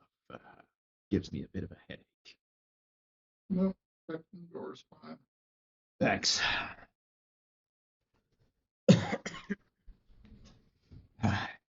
Do we have any volunteers or suggestions for what you all would like to bring to the table? The big brainy stuff, that's me. Okay, I can bring you over here. And he'll basically set you down in at one chair at the table. And oh, just curious, you don't suffer any kind of seizures or have any kind of problems with flashing lights, do you? Not that I last checked. Wonderful. So if you just put your hands on the table right here, and he just it doesn't look like the table has any kind of panels or anything like that. He just locates one little section of the wood and says, right there. My hands there. And as you do put your hands there, you'll actually feel energy rush into your hands, up your spine and into your brain as draconic, elvish, dwarven, infernal, even halfling and common just grid out from your hands in glowing glyphs. You essentially now have the you have the tower's crafting capabilities at your disposal. Okay. And off the top of my head, in default, you do have the cannons. You also have a run of the room changes, like from when you faced off against Grella. You also can craft various glyphs and wardings and spells on the tower to be used as traps, unique spell casting abilities, and anything short of a level 7 spell in any of the spell listings, whether it's wizard or if it's arcane, druidic, devout, it is at your disposal. Okay. And I will say that while anything that you craft, whether it is material or immaterial, has to at least originate from the tower and can span as far as a block physically, or if you plan on launching something energy related, you can possibly hit anything within the general vicinity of the tower.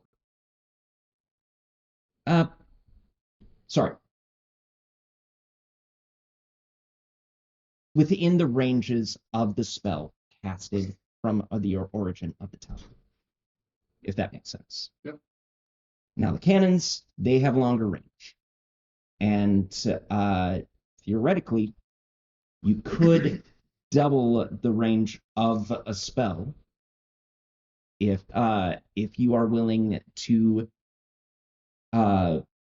exert yourself, such similar to how sorcerers use spells, those sorcery points. Thank you. However, since you are not using your own sorcery points, you will be rolling intelligence saving throws for your own exertion. Yep. And again, this is one of the more creative aspects. If you say, DM, I would like to try and craft this, I'd say, okay, let's pull it out and see what we can do. And depending on how complicated it is, you will be rolling an Arcana check to see how well you can craft it. From there, what else? Party members? I tell Ocha I can make a barrier, but it's not as very big. What if I could get some help? Well, I could set you into the tower's defenses, and you can go from there. Okay. So he sits you down, has you do the same thing. You feel a rush as the very defenses of the tower come into fruition. You will actually note that there is an energy that runs throughout the tower itself, keeping it protected from oncoming assaults and the like. However, it can be expanded out. From here, you get to choose how much exertion you want to put. You essentially have Wall of Force Cage at your disposal. However, the bigger the output, the harder of a strange charisma saving throw you're going to have to make. And I will say this, anything bigger than a block, the spell saving throw gets higher.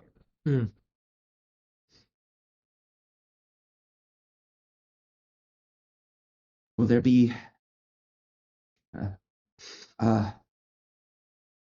good Sir Paladin? Lady Druid? Is there somewhere something that you can assist with?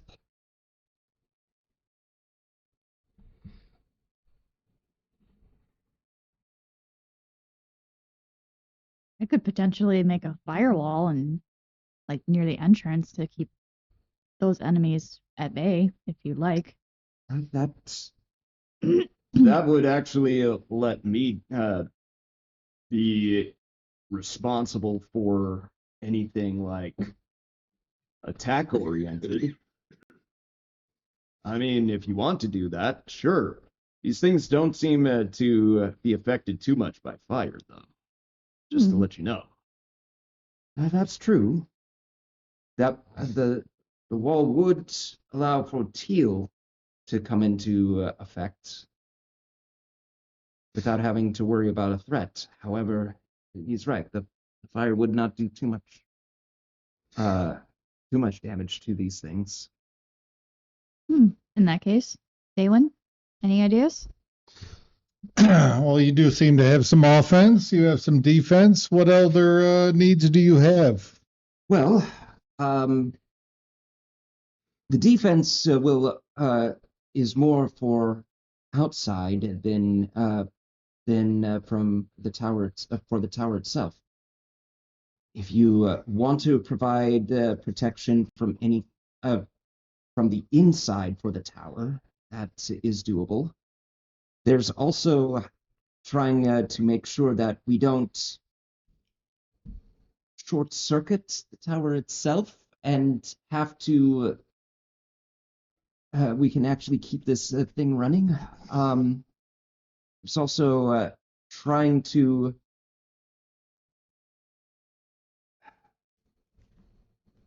I was planning on integrating with the tower itself just to try and keep everything balanced. But there's you tell me where you feel like you can you fit in well, or what you can do, and maybe we can find something that you feel that will help. What's Teal gonna do? Right now, I'm just defending the front door. Well, I'm with you then. All right, I get a buddy. You got it. We'll just be getting stragglers, but you never know what's gonna come right. through those doors. And you? I could assist in the healing. I am a healer. You're a healer.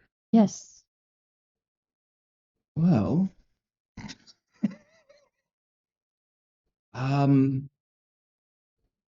well, that could fit in either with the defending the tower's front and keeping those two healthy.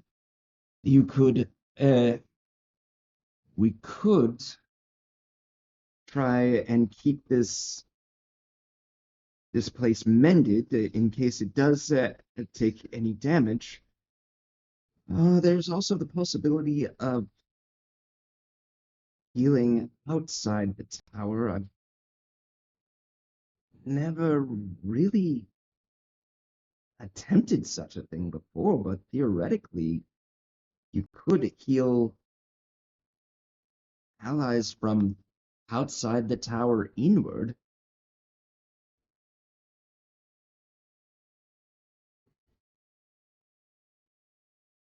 As a possibility, those are some of the options I can come up with involving the tower.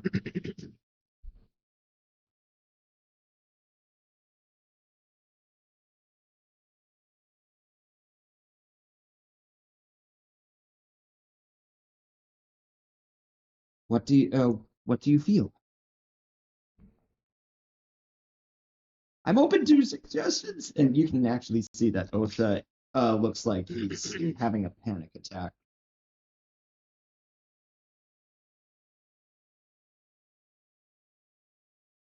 I'll stay here and heal those in need. Okay. All right then. I guess if we have 3 people on the door. What, you think that? Well, no, protecting this place so that it doesn't get taken over is probably a good thing. I guess I can I can work on the targeting system, or I can keep track of the energy flow so that we don't run into any kind of problems. Where would you Energy flow. energy flow? Okay. All right. And so essentially you now have efficiency, you have defense, you have creation,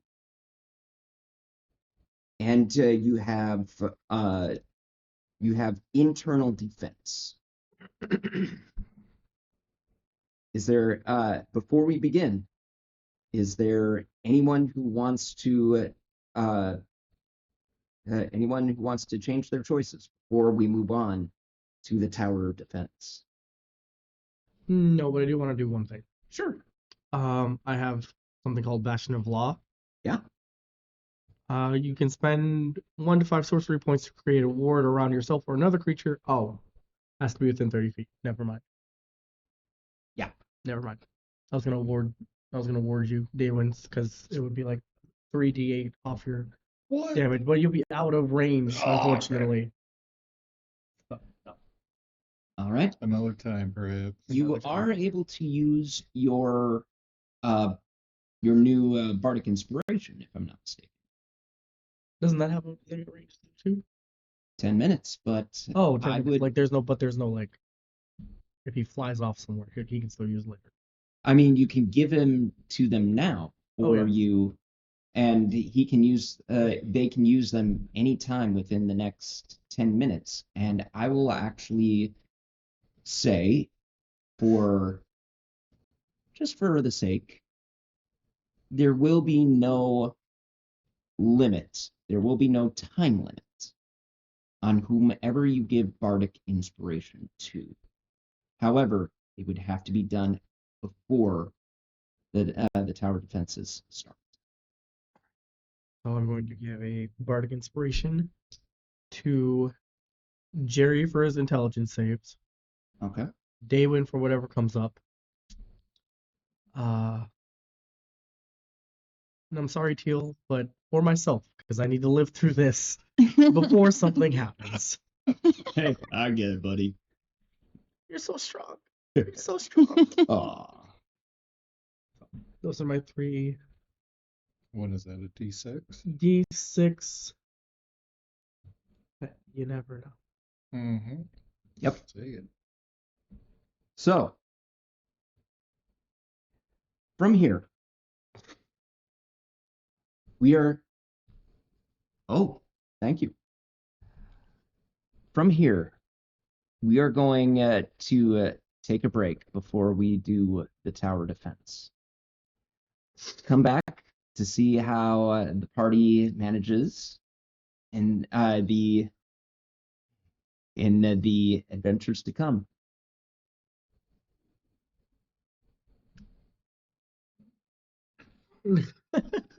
Buttons. I gotta push some buttons.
welcome back. All right, group, company. We have a number of. We have a very downplayed cityscape here because Remy was limited to design and time. Don't listen to him. Oh no, this is gonna be amazing. Gonna be neat. So I'm excited. what we're going to do is we're going to have a. Are you joining the horde? Dun, dun, dun. So What the blood god? with this in mind, what we're going to do is we're going to treat this tower defense in an 8-grid system. So these walls will represent the entire city wall. Okay, from the top of the mountain down to the bottom where most of the siege is happening. There are key locations where these opponents are going to take place. Now, these 4 right here will represent the neighborhoods that are surrounding the tower. If there is a section that is actually under siege within the neighborhoods of the tower, and next turn, the next villain turn that happens, they can enter the tower, and depending on how many there are, that is how many you will be facing through the entryway. So you also will have to take care of wyverns and defense of the citizens in this location. That's basically the sum up. Okay. Now, Jerry and Clock, you guys will be responsible for offense and defense of the area. If,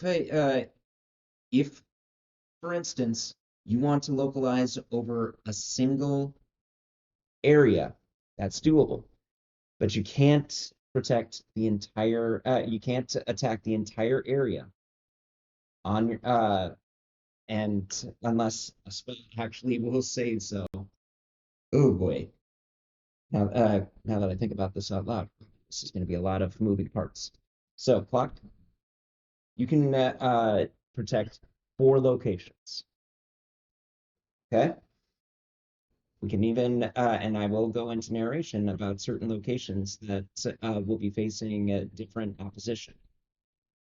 It's up to you which ones you're going to defend. Jerry? Depending on what spells or what cannons you will be using, which you can use up to 5 cannons. You will have the run of you can have the run of the board, but 1 cannon can only be used in 1 location. Does that make sense? Yeah. Okay. And feel free to ask me because I know there's holes in my logic. So We'll sort it out. So, with that, I'm going to start off with the wyverns. Yes. Absolutely. Wyverns will be represented in the form of crocodiles, alligators, and the sword.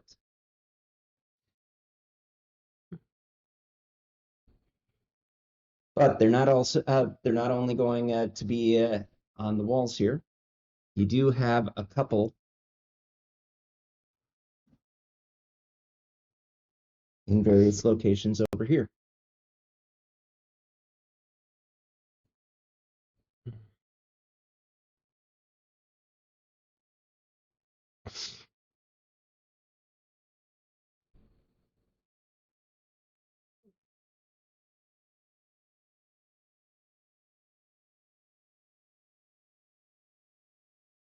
Right? And has anyone ever played Zombicide before? Nope. No, but it's giving Spirit Island, so that's what I'm gonna do.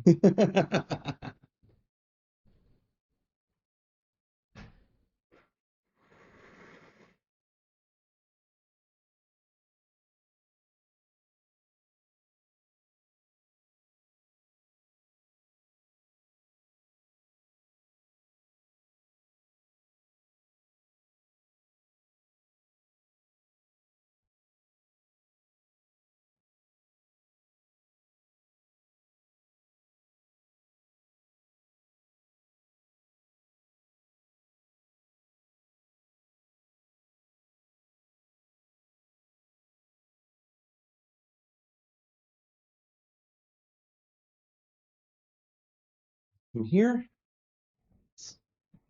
1 moment, please.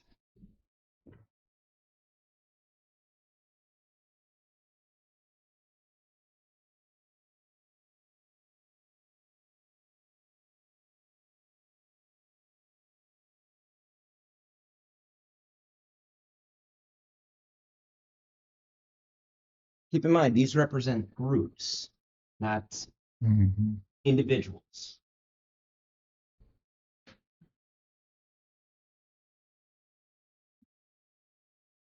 Got a few more right here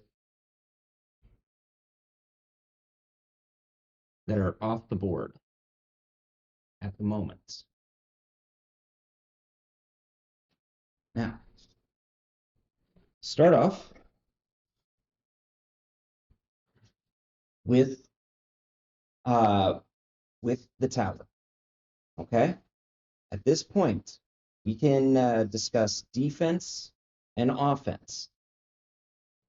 I will also note that because you don't have a system in place for friendly fire or not, this could affect the citizens as well.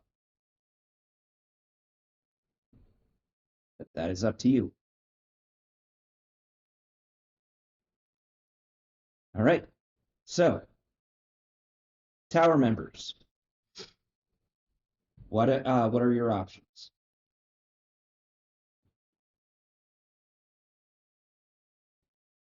All right.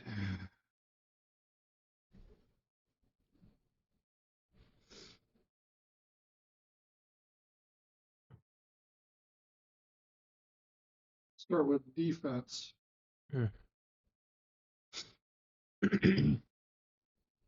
Those are all wyverns on the board, or The crocs are wyverns. and The zombie-esques zombie-esques are ground.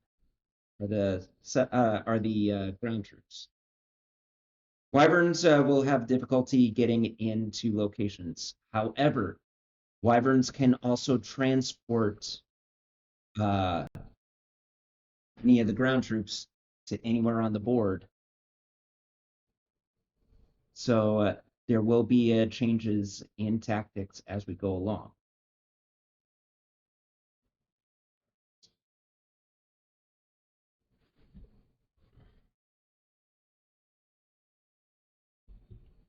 I'd say, Jerry, you have up to 5 cannons available to you. If you want to use a spell, that can take the place of one of those cannons. Yep.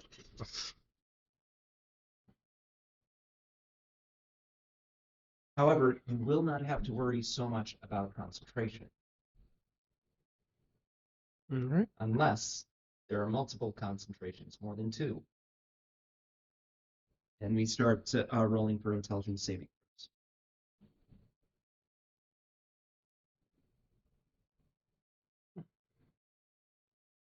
All right, I'm going to replace 2 cannons with 2 spells, Okay. both centered on the tower. The first one being spike growth, and that's out to 20 feet outside of the tower. Okay. And then for the remaining 100-foot radius, plant growth.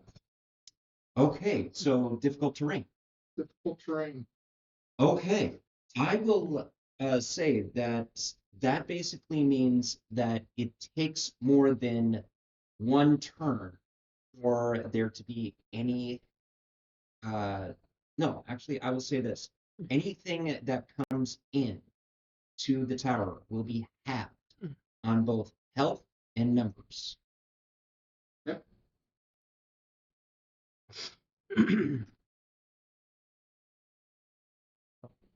How much? How many feet of that? How many feet was that? 100 feet To, to okay, plant growth. 100 feet. First 20 feet is spike growth. which Okay, then. means Owie, owie, owie, owie, owie.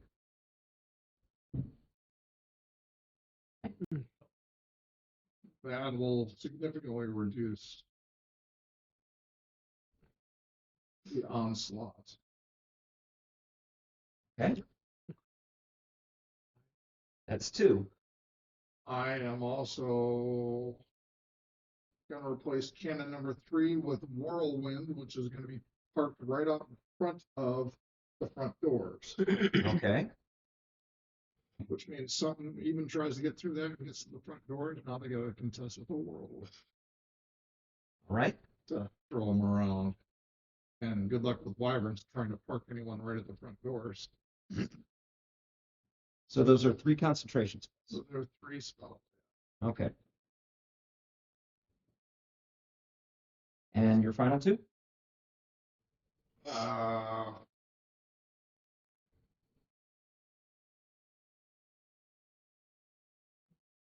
going to go offensive.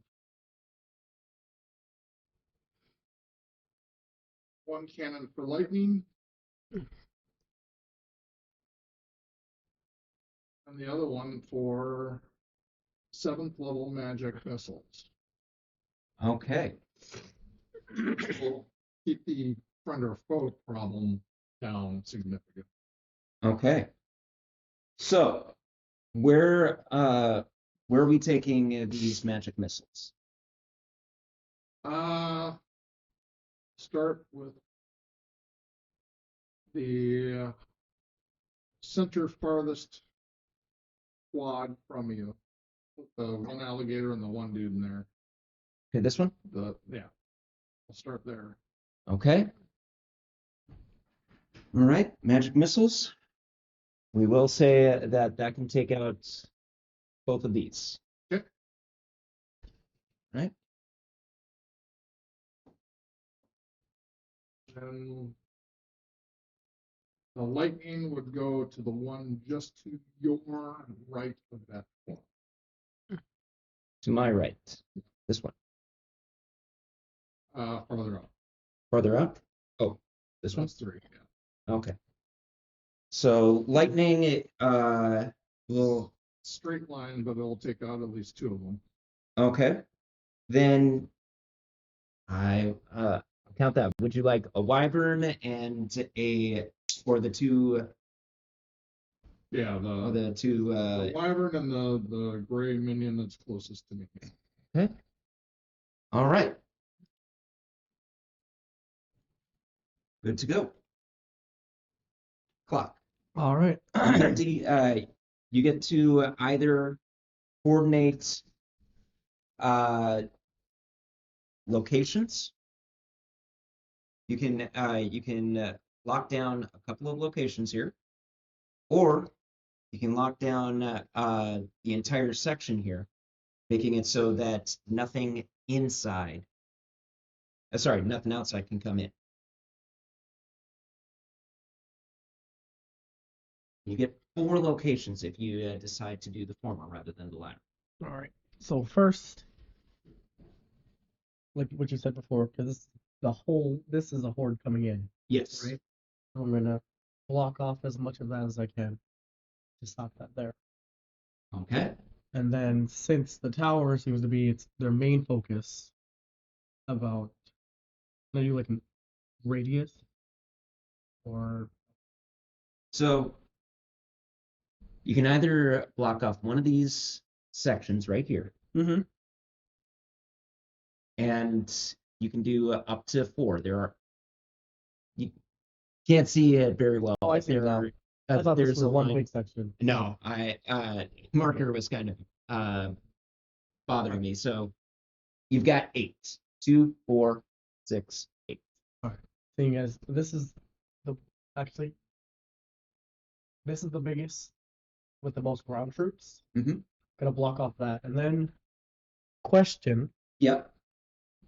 if I were to use sorcery points and pour them into the area that essentially the battery that I'm in, Yes. what would the effect be? It depends on which sorcery we're planning on doing. Oh, that's fair. Let's see. If, for instance, you are doing a quicken spell, I will say that you could make it so that there is an extra barrier, depending on how many sorcery points that you have. If you are using something like extend, I would say that you could make a lockdown last for a longer period of time, for one extra round. Okay. How about for fuck that off. For the area, this area here. So 'Cause you're blocking off this area right here? Oh no. So blocking off this area. Oh, this area. Yes. This one right here or this one right here? Left. Your left or my this is my left. This is your left. Your left. Okay. Oh. That area is blocked. Okay. And then this one. All right. Or this wall general. Okay. And then something I want to try for that area, specifically for civilians for friendly fire. I want to pour 3 points of Bastion of Law, which creates the D8s that act as shields. Okay. On a regular level, they create little shields that like they take off a D8 damage. Mm-hmm. But for them, it's going to be like little shields that when they're attacking the guards or whoever, it's absorbing a little bit of damage. It's not blocking it completely. Okay. But Then in that case, with Bastion and Law, I will say, how many D8s can you do? I can do up to 5. 5 D8s? I'm going to do 3. 3. Okay. Roll those D8s for me right now. Come on, math rocks.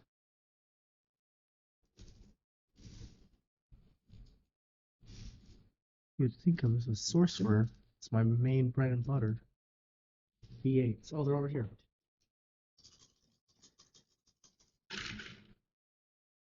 Oh, never mind. That's bigger than I thought. 12. 12. That is the number of civilians or guards that you are allowed to save in case of friendly fire or in case of bringing something else back onto the board. Okay. All right. And then take those sorcery points.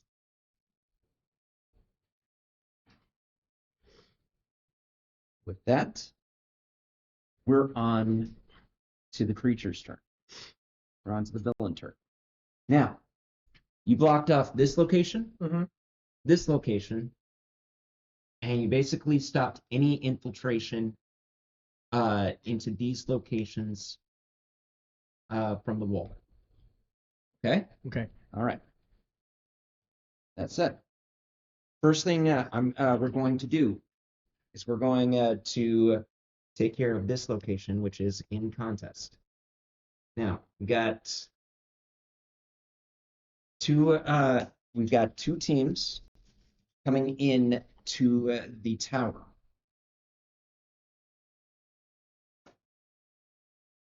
You have teal, and you have each other, Daywin and Leah. Now, I am going to let you decide on the skill check you would like to apply. You are focused on healing. Mm-hmm. Daywin, your focus is on combat or DP.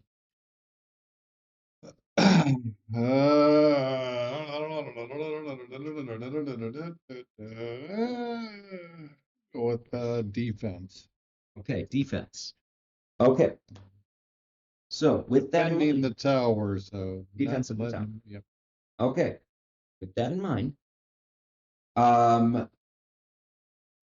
roll your. I'm going to need a medicine check from you, Mm-hmm.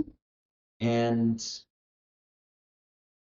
I'll let you decide. You can choose spell attack, your strongest attack,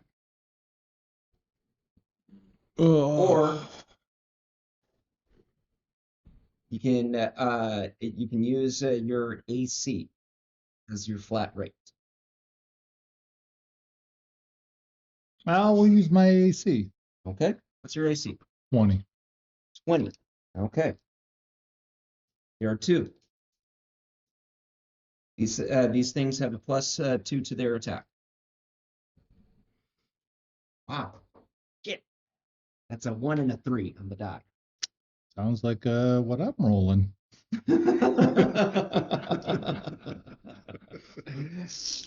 Okay. So AC is your AC keeps them at bay. Teal will do some swinging. Get him, Teal.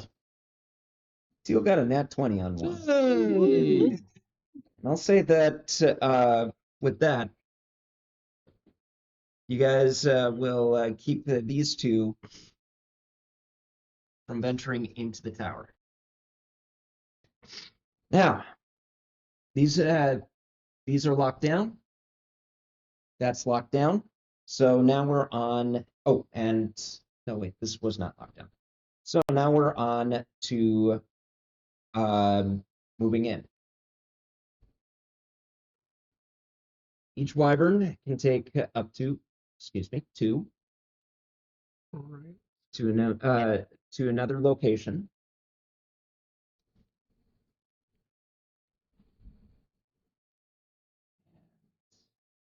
This right here.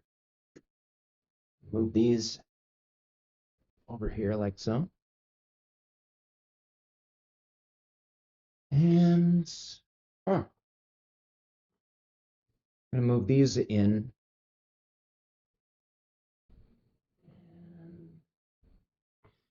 Individuals can only move 1 space. So move in 1. Move these over here. You're accounting for plant growth. Plant growth will take care of these right here. So anything that now comes into the tower is getting halved and in both health and in numbers. So, and knock down.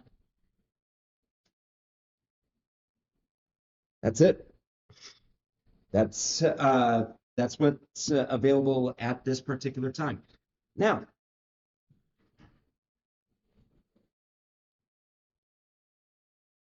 our colorful entities here.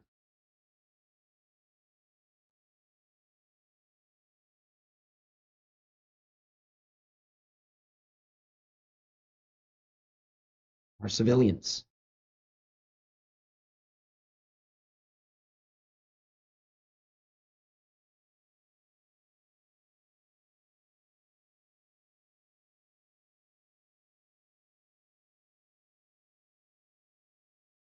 Oh wait, lockdown.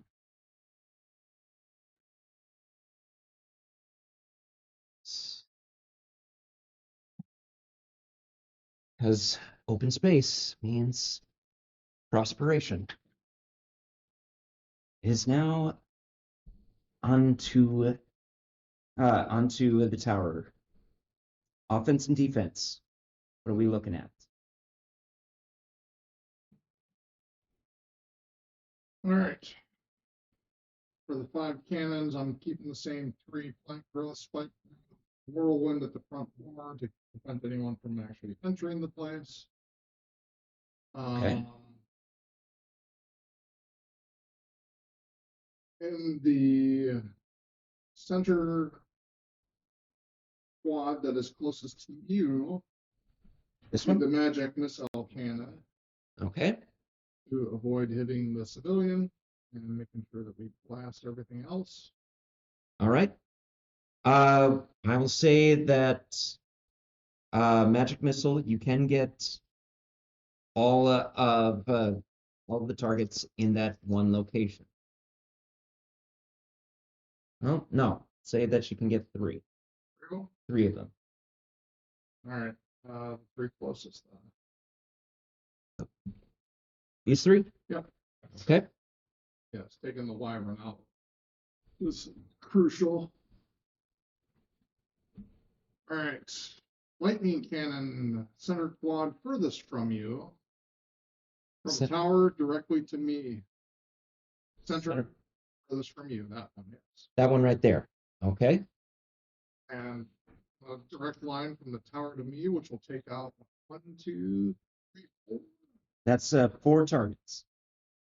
One of them a civilian? 2 of them are civilians. Never mind then. Scratch that. I will change that to a fireball cannon and put it in the corner quad right next to you, getting the 3 wyverns out. Okay. Technically, this one is not in play. Oh, he's out. All right. These are. I will center it on the green one, and that way I can get everything. Okay. All right. So I will have you roll for this. If let's see here. I just have to do some quick math here, napkin math here. That's 6, and then we'll roll move that up to that's 68, right? 7th level? Right, at standard it's 6, and then you just add 1 d For every level above third. D6. So that's 4 plus that's 10d6. 10d6. Okay, 10d6 will get you. Will possibly get each and every one of them. You have to roll above half to get all 5 of these. That makes sense, right? Something like that. Yeah.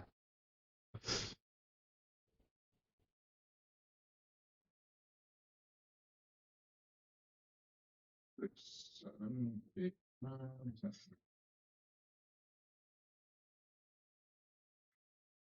10. Terrible. 28. 28 out of 60. Yeah. So I would say that you can take 3 off the board. 2 wyverns and 1 of the gray guys. I don't care which. Okay. All right. That's mine. Okay. Clock. Um, I will let you know right now. Civilians in play, they can be active on for defense. However, when if you remember the Spirit Island, Dahan and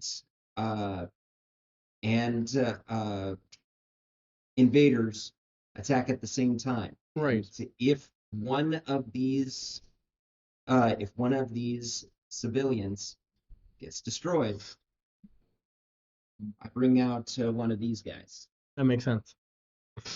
All right, so I'm going to take down the wall that's keeping them off Okay. so far, because the wyverns don't care about that one. Mhm. And instead,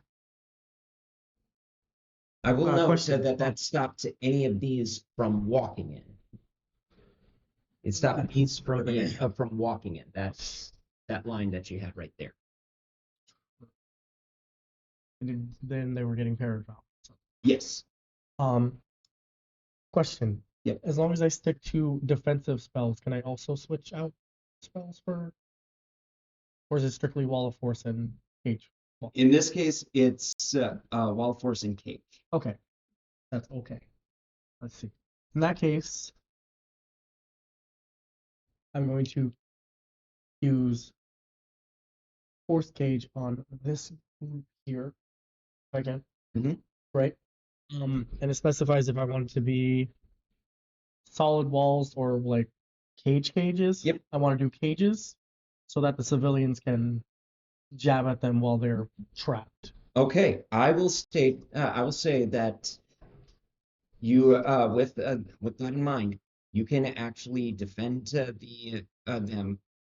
They now have the defense so that they don't have to die. Mm-hmm. Okay, so you got this one covered. That's one. Okay. Oh, okay. This area is less of a threat, so I'm not going to block it off. I'm going to the one directly on your right. Mhm. No, this one. I had this one blocked off. I'm going to take that off Okay. and then move that. And then same thing over in your far left. Okay. Cage, force cage on those groups, so the civilians are safe. Okay. Now that's both of your force cages. Okay. Now you only have wall of force. Now I only have wall of force.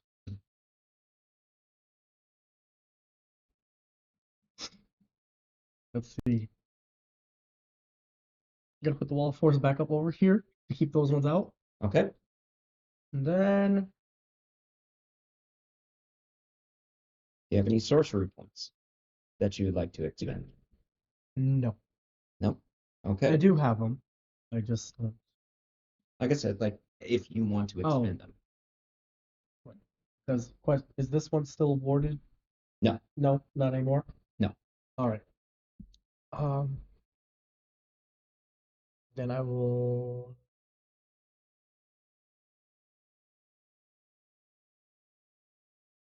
No, yeah, I will use one sorcery point for that area. But What? the one with the 2 in the civilian. Okay. Are you? So essentially, you are quick and spell. Oh crap! I can't do that. Right. You can, I don't want to. but I don't have. I don't have quicken spell. You don't. I Oh. do not. Nope. That's all right though. You know what? I still have a wall of force. 2 wall of forces. I'm going to use them on these. Okay. So these are locked. Actually, I already have a wall of force. Yes, you do. So I'm going to use it on this with the 2. So the wall of force for here is taking up 2 Oh, I because see. because you got 2 sections right here. Okay. In that case, no, that is everything. Force cage there, keeping this wall up. Okay. So before we move on, I need intelligence saving throw from you. You have 3 concentrations up right now, so that's a 16. And I have you are currently you haven't added any sorcerer points in this, so it's going to be a DC 14 for you. Okay. Charisma saving throw. Okay.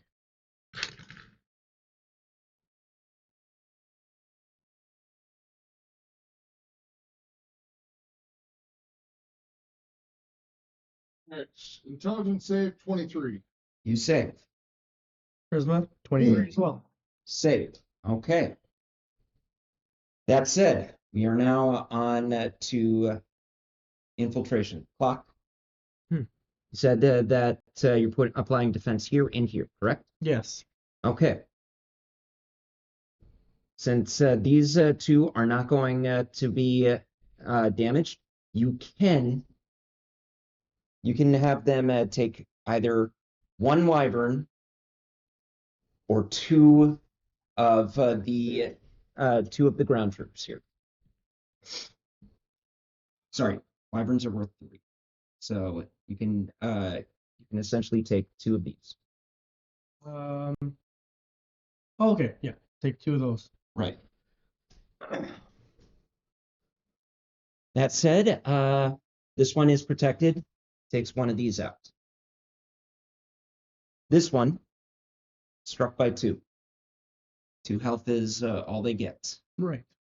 So you lose 1 civilian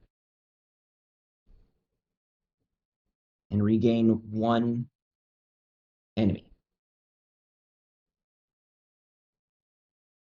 Add 2 here going for the tower, but because there was a civilian there, it would be subtracted by 1. And since we're dealing in halves here, this one is not going to be able to attack. These two will attack, and this one will attack. And that actually leads us to the interior here. All right. First things first. I need you two to make your rolls again. So, medicine.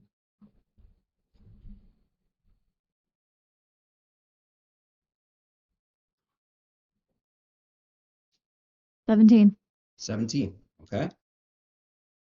What was mine again? You can either choose AC for defense. That means that if I don't roll higher than AC. Yeah. Okay. That's AC. All right. So going on the attack, you're defending. Okay. 19 plus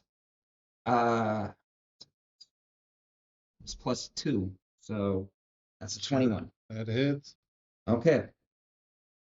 So I'm going to say that you are going to take 1 out of 3. You have 3 expenses. Okay, so you lose one of your hit points. 1 hit point. Well, one of my hit points? not hit points on here. I'm sorry. I had this spaced out. So think of yourself as you have 3 hit points available. Sure. Okay, because you took 1, you're down to 2 now. All right. You need a 15 in order to keep someone healed. In order to heal someone, so you can give a hit point back, or you can also, if you so choose, if you're only doing interior. Are you choosing only to do interior? Yes. Okay. You get your hit point back. Hey. You're welcome. All right. And I gotta put a few more bodies on the board. So that said, empty spaces will allow for civilians to prosper, and they can now move out to other locations within one space. And actually, Daywin, Leah, of the 3 here, you get to decide where they go. You get to move the civilians. Oh, they can't move into lockdown spaces, can they? They cannot. Lockdown spaces, though, are, well, sorry. Force cage locations, they can move into. Okay. Lockdown locations, like the wall Yeah. here, Sure. they cannot. I've had it, Leah. They're on your side of the board. I would say move them. Keep in mind, you need 3 to take down a wyvern.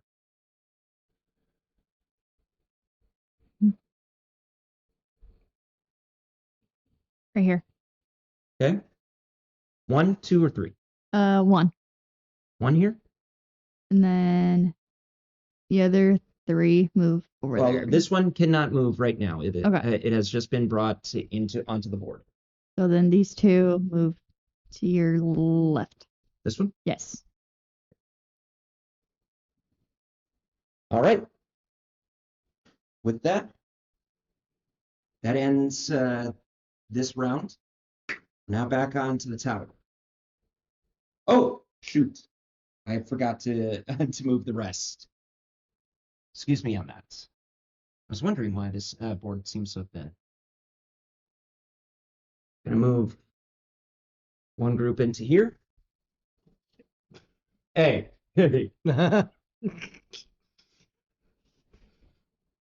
And you lock down these 2 locations. So we got that. No, actually, point of order, those are force caged right now. So Yes, okay. which means that nothing can go in or out as far as the enemy goes. Oh, okay. It also, force cages will allow you to basically not have to worry about your civilians taking damage. Oh, okay. Force wall, on the other hand, Blocks the area completely. blocks the area completely. Okay. Basically isolates. Mhm. So we'll put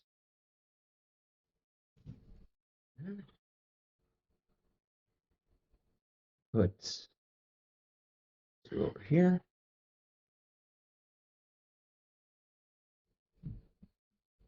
Two over here. All right. Yeah. With that,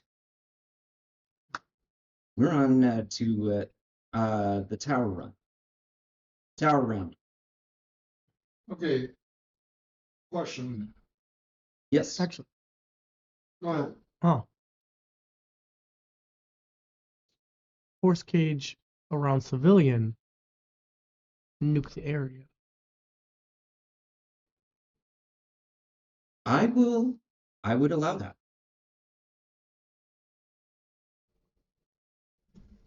So, two questions. Yes.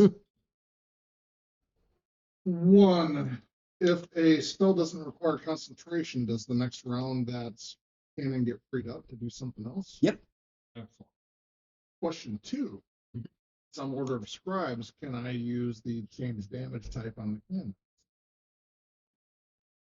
Since I've been allowing sorcery points in play as well, absolutely. She gonna shenan once, he gonna shenan again.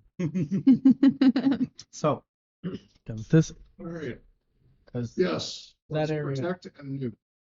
that area is getting the one in the far corner getting really wild. So we're going to force cage the civilians temporarily with a full-on like wall shield to keep them safe in that area. And see, there's not really anyone else coming here, so I'm gonna force wall this one. This one right here? Yes. Okay. And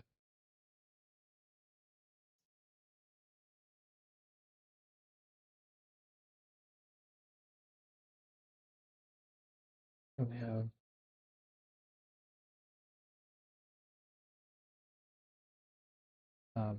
force wall this one, and then force cage civilians on the one directly in front of you. At least, This one? yep.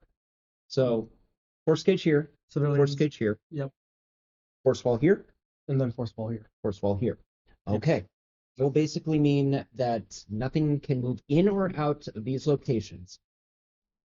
That means that these two are locked out of moving into those locations, Yes. but they're still wyverns. Yes. Okay. All right. So, All right. Keeping the spike growth in the whirlwind, okay. since those are the two concentrations. The flank growth turns out is not a concentration. It's not. It's not. Okay. It is a fire and forget. Okay. Not bad. So I am going to 7th level fireball force ball force damage. Oh, wow. Got 3 cannons, don't I? You Yes, I do. Okay. The 2 quads that have the protected civilians get nuked. All right. That's this one and this one? Other one. This one. Yes. Okay. It's 2 cannons worth. 2 cannons worth. Roll me the damage. 10d6.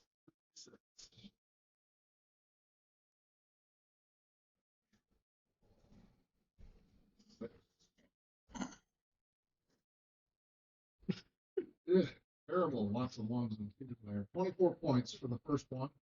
Okay. There. 29 for the second. Okay. So that's on the half side. Yep. On the other half side. So because there are 3 here. Take the 2 closest. All right. And then the other one, the wyverns come off the board first. Okay.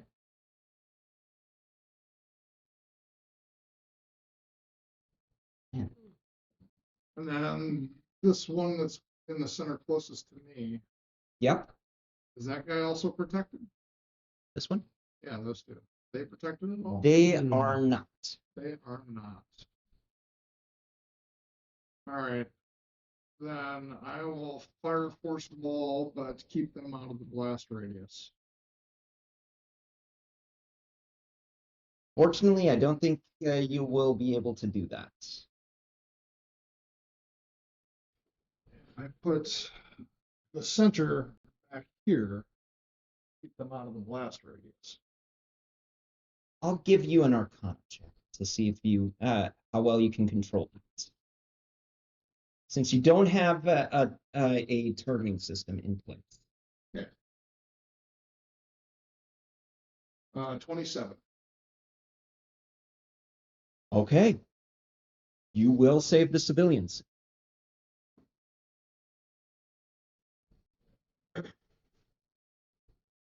Okay. Now, that's all 5? That's all 5 cannons, yes. Okay.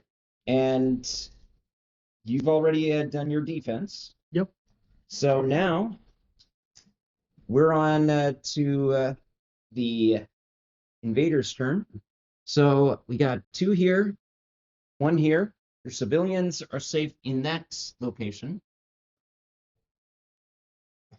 You've got 1 lost civilian, 1 new ground troop.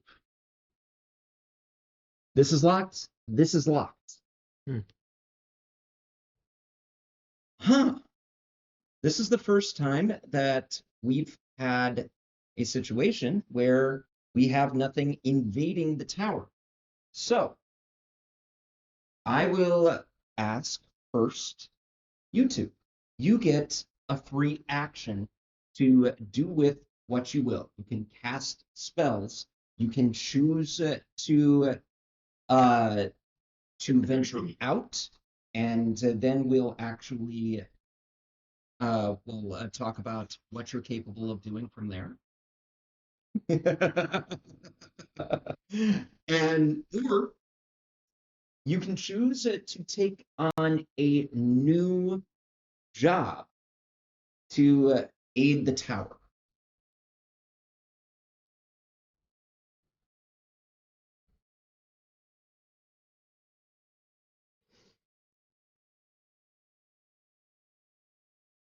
While they're thinking that. Yes. over. Oh, Did you take into account that for anyone trying to get into the tower, they have to pass the world? the whirlwind. Like Oh. 17 save, otherwise it's You know, 10d6 bludgeoning damage, Doesn't that mean anybody trying to leave the tower? but also get filling up. Yeah. Oh, shoot. I don't think I'm going to. Sorry, buddy. in that case, I forgot to take the whirlwind into consideration. Sorry, just I will you say need to that, put something on the board so it reminds you. yeah, sure. Whirlwind, right here. Ta-da! Perfect. Yeah. Hey, there you go. So, with that in mind, what do we feel? Oh, while you guys are thinking that, I need saving throws from you. 14 on your intelligence saving throw. 14 from you because you've got 4 manifestations. Uh-oh. It's right on the money. Oh, 12. Okay. 14 exactly. Oh, then you make it. Sweet. Beats it, beats it. Beats it. Okay, Jerry. I will let you decide. Do you lose one of your one of your cannons, which will basically mean that we exit out and it is unusable for right now. Or do you choose to take a hit? I'll take a hit on it. Okay, we're down to 2 right now. Track them on the death saves list. Works for me. Jerry's dead, guys. It's just one failed save. Now, that being said, teammates, what are we thinking? Do we have options? You do have options. What are our options? You can choose to aid in targeting, which will basically mean that any attacks that are made that do AoE will now no longer affect civilians. Hmm. Ocha is running the energy flow right now, so you don't have to worry about losing cannons or losing fields. Oh. There is also the let's see here. What were some of the other ones? You could double down with anyone's jobs here. Basically, you will be responsible for offense of the tower or defense of the tower, defense of the city. I'll help with targeting. Targeting. Okay. Yeah. You will need to roll either investigation or a perception roll.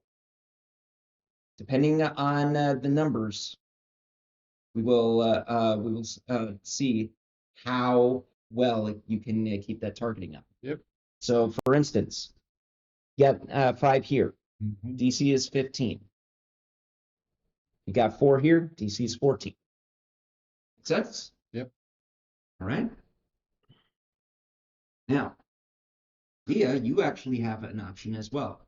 You now that we now have more options for people taking damage,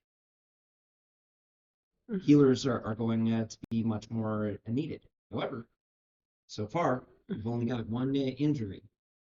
You can choose to heal, or you can choose to do a different thing altogether. I'll heal. You'll heal? Yes. Give me a medicine check. DC 15.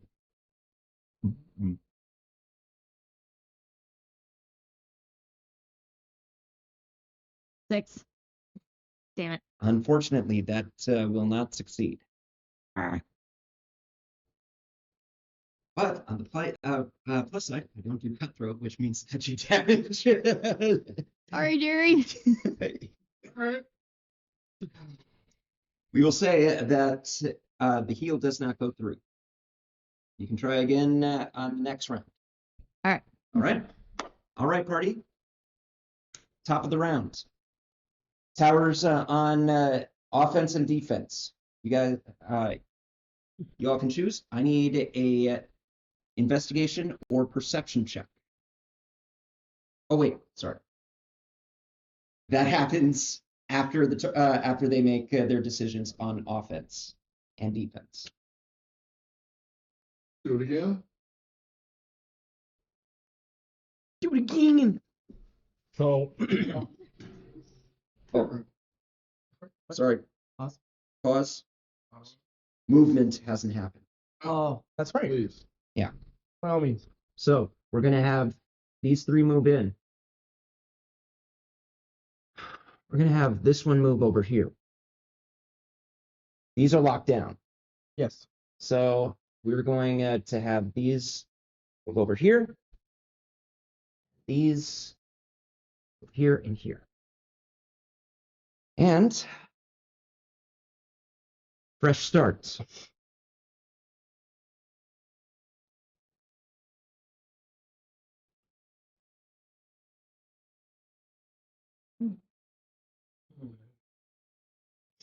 So that is that's it for movement.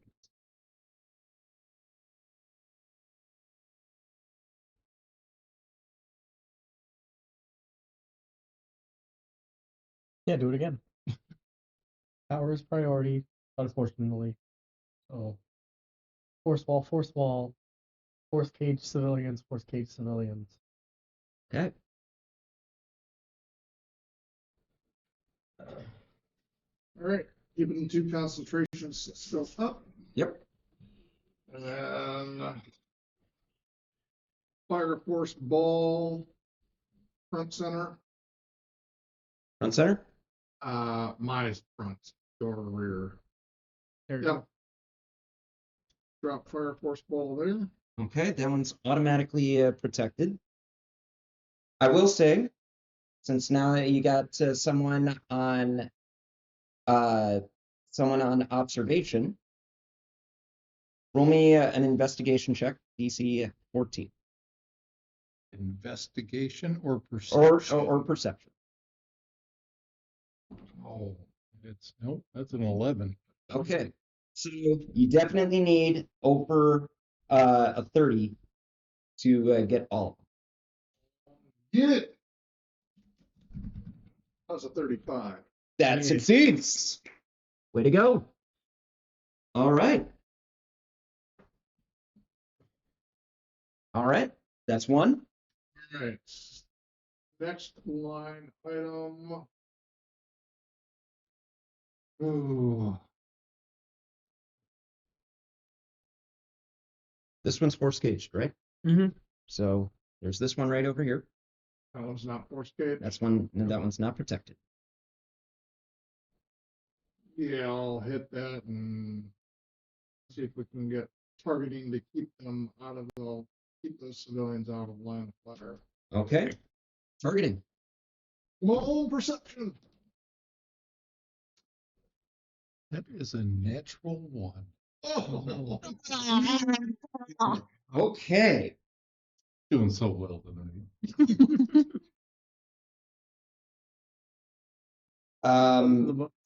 Daywin, Yeah. I need a charisma saving throw. Charisma saving throw. You know what? You're gonna get a little Jail. time. So I can sit down. Straight to jail. Since there are two Damn here, it.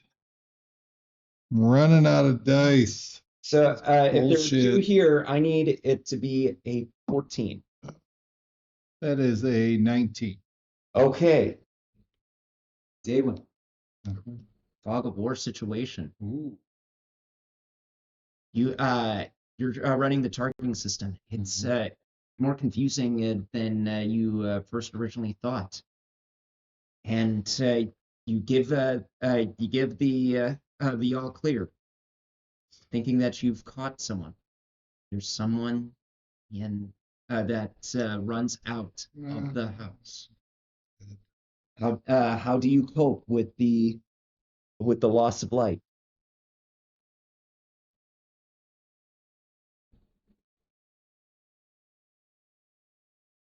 Take a moment. Say a prayer to Bahamut.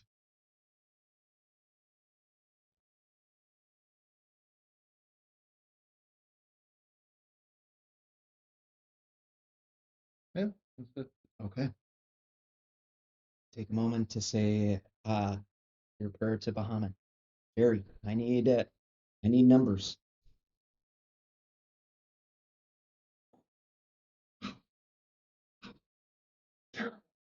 Mm-hmm. 43. 43. All right, Jerry. One of those will be a civilian. Take out the others. Now, Jerry, I need a charisma saving throw from you.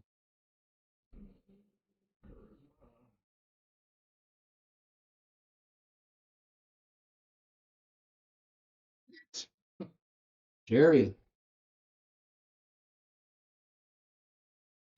being a order of the scribe and also a cleric,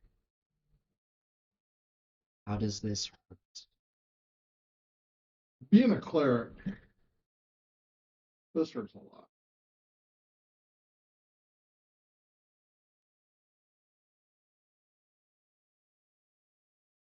This is going to be one of those things that Azuth and I are going to be talking about for a while.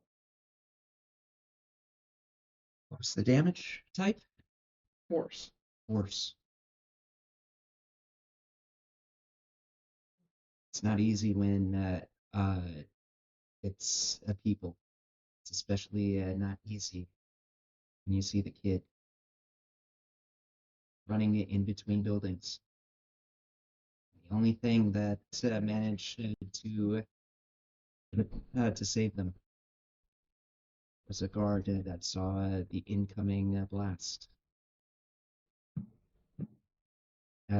It is damaged, but so much. In this case, you're going to take a point of exhaustion. Yep.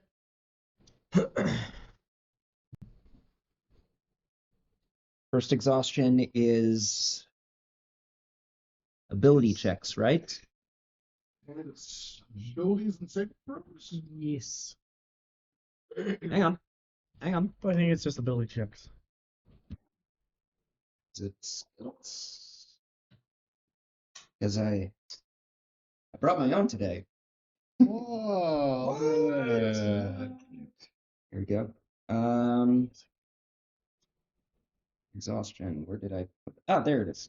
Disadvantage on ability checks. So your saving throw is fine, but any Arcana-based checks or any other ability checks will be done at disadvantage. Okay. That is 3 of you. Invasion. These 2 are safe. Wait, hold on. That was 2, wasn't it? That was Yeah, 2. that was only You get 1 more. Then dropping it in the third location, affecting civilians. Okay. Give me the Yep. the perception. Here we go. Oh, that's a whopping 13. 13. Okay. Wait, That's that's just what you need. Yeah. Okay, Jerry. Anything 15 or higher will destroy them all. 29. All 3 are destroyed. Off the board you go. And with that, we are on to what looks like our final round. As these are locked in, You have a free round. Yay. What you wish. What would you like to do for your final, possibly final free round? I am gonna do.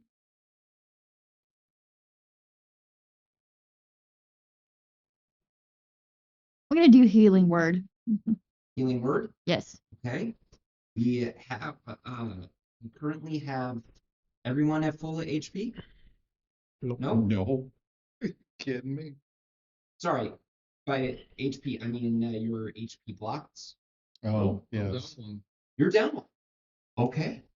Yes. Then give me a medicine check. Oh no, wait. You're using healing word. Yes. Then medicine will not apply in this case. You can dash off the spell slot, and Jerry, you will regain that healing. That heal.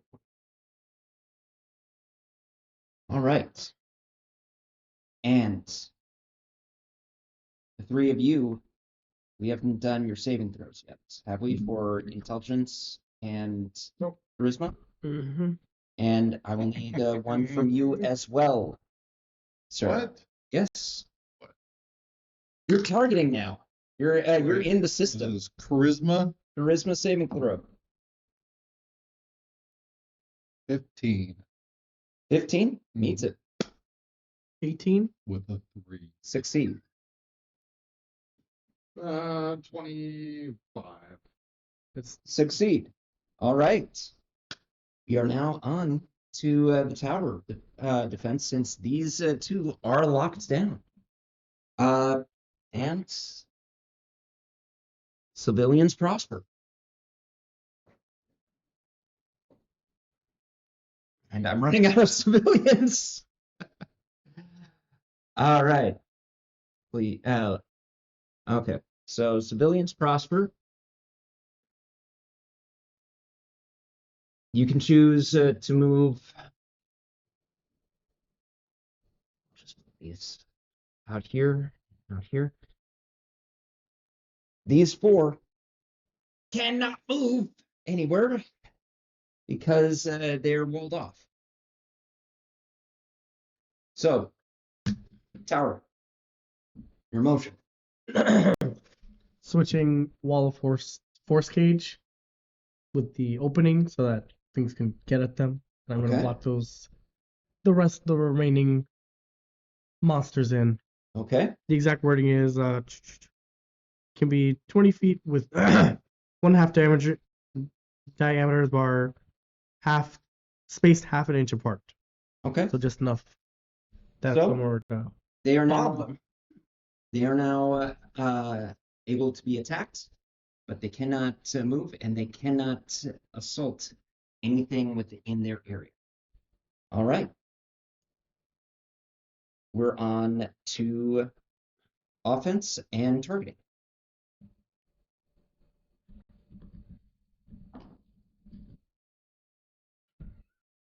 Come on, I did Dead. the whole thing. Well, you got 29 and 45 over here. I got to balance it out. The 45 is on D6s. All right, 10d6. For volley number 1, the one furthest from you. Yeah. Okay. And there's no civilians. I mean, But you can reduce the the damage. no, well, you What? can reduce the ceiling. 44. 44, you're all gone. Volley number 2. Roll me Oh, shit. Come on, you can do it. Save a church. 18. There we Hey! go. succeed. 15 is the minimum. I see a lot of ones in there. 24. 24? Yep. Gone. And with that, come to the end. As the plant growth, the spike growth, and the whirlwind all dissipate.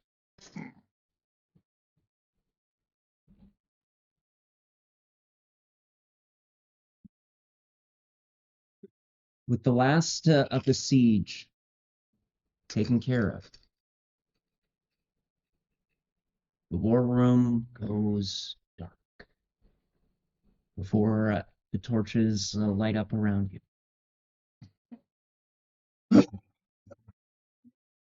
I'm going to bed. Oh, Clock's technically passed out in the chair. It sounds weird because he swear it sounds like snoring, but it's like literally a saw grinding.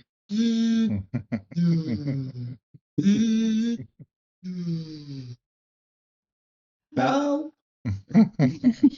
it is exhausting running that table. Even if for just a moment, Oh, everything yeah. was crazy. Oh, yeah, you suck. Ocha takes their hands off, and you can actually just see them go from sitting up, wham, straight head first onto the table. And it looks like Ocha is out for the count. And Teal just is looking around going, so do I get to fight anyone anymore? No. Wow. Comes into the war room and is just like, oh, how do I feel like you guys went down to the foyer and I was up here. So, who wants pancakes? Yeah, I'm feeling like pancakes right We'll see you in about 8 hours. now. Tink, I'm napping. tink, tink, tink. I will say this. You can all take your long rest. Yay! Woohoo! It is quite the spectacle. As you wake up, the storm has gone. There is no longer any assault on the city.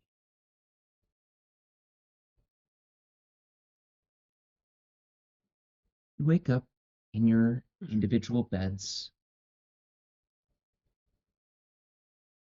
There is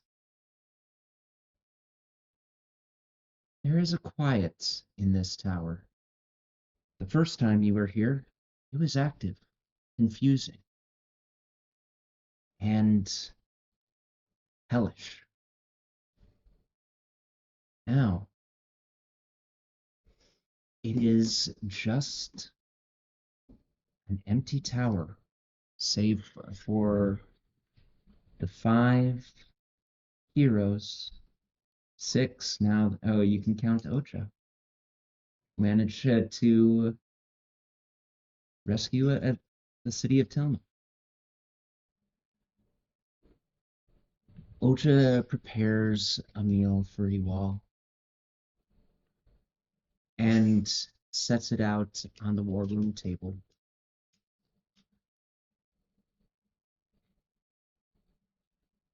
However, there is one seat already occupied. As you come in, either one at a time or all together, you are greeted with applause from Carmania. Well done. Well done. Oh, I see I left this tower in really good hands. Congratulations. Wow, thank you. I must say, that was quite a surprise. You all managed to take down an entire army. And for the most part, casualty list was relatively low after you took over. I must say, we do make quite a wonderful team, don't we?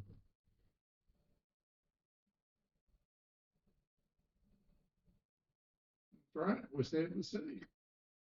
That we did. Oh, What's this we? Where were you? oh, well. I don't know if they told you or not. No, they didn't. One of you happened to call my name. I know that wasn't me. It wasn't me. Oh, I think we found Spartacus. We need all the help we can get. even That- if it's not great. He called you not great. You're right. I'm stupendous. But why do you think all the devils that were still in town rallied together instead of run off? Why do you think that this? She snaps, and from behind her, there is a large thud of meat and feathers and talons that just lands right behind her chair. You even colossal. It lies dead. And it has a bit of a charge to it in the air. You didn't have to face that now, did you? Meet one of the creators of storms. This Thunderbird is one of many in that makes purchase on the coast of this continent, and happened to be hunted by the army. Doesn't necessarily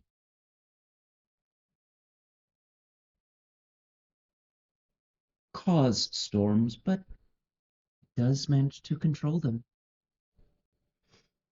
And it does wonderful feats for the landscape, as well as devastation, if under someone's malicious control.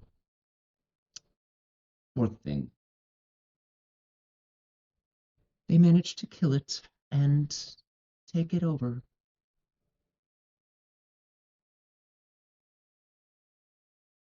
But thanks to your little friend there, you never had to worry about that. I think they deserve some praise. Good boy. Or good clock.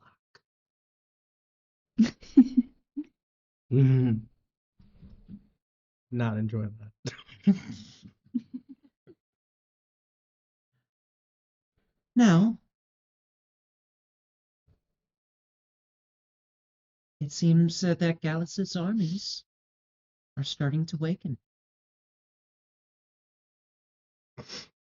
He started to search for their towers in more active roles. Oh, but that will have to be one problem. I believe you also have one more. And she taps the table. You see the courtyard outside of the tower. And it is, the floor is covered with angry Telma civilians.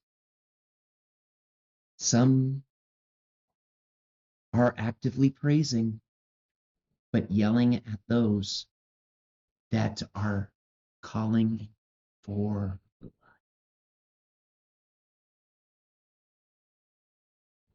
I'm sure we'll have quite a little conversation with those outside. And with that, we end tonight's session.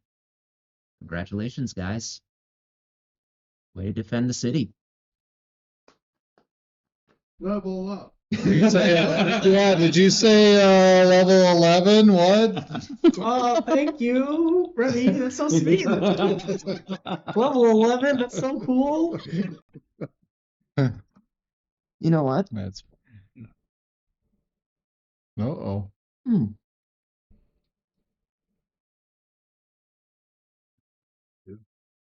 Say that you can go to a level 11. I mean, you're gonna need it. What? What? Take care out there and make sure that you like and subscribe so that we can have more fun like this. Take care. Good night.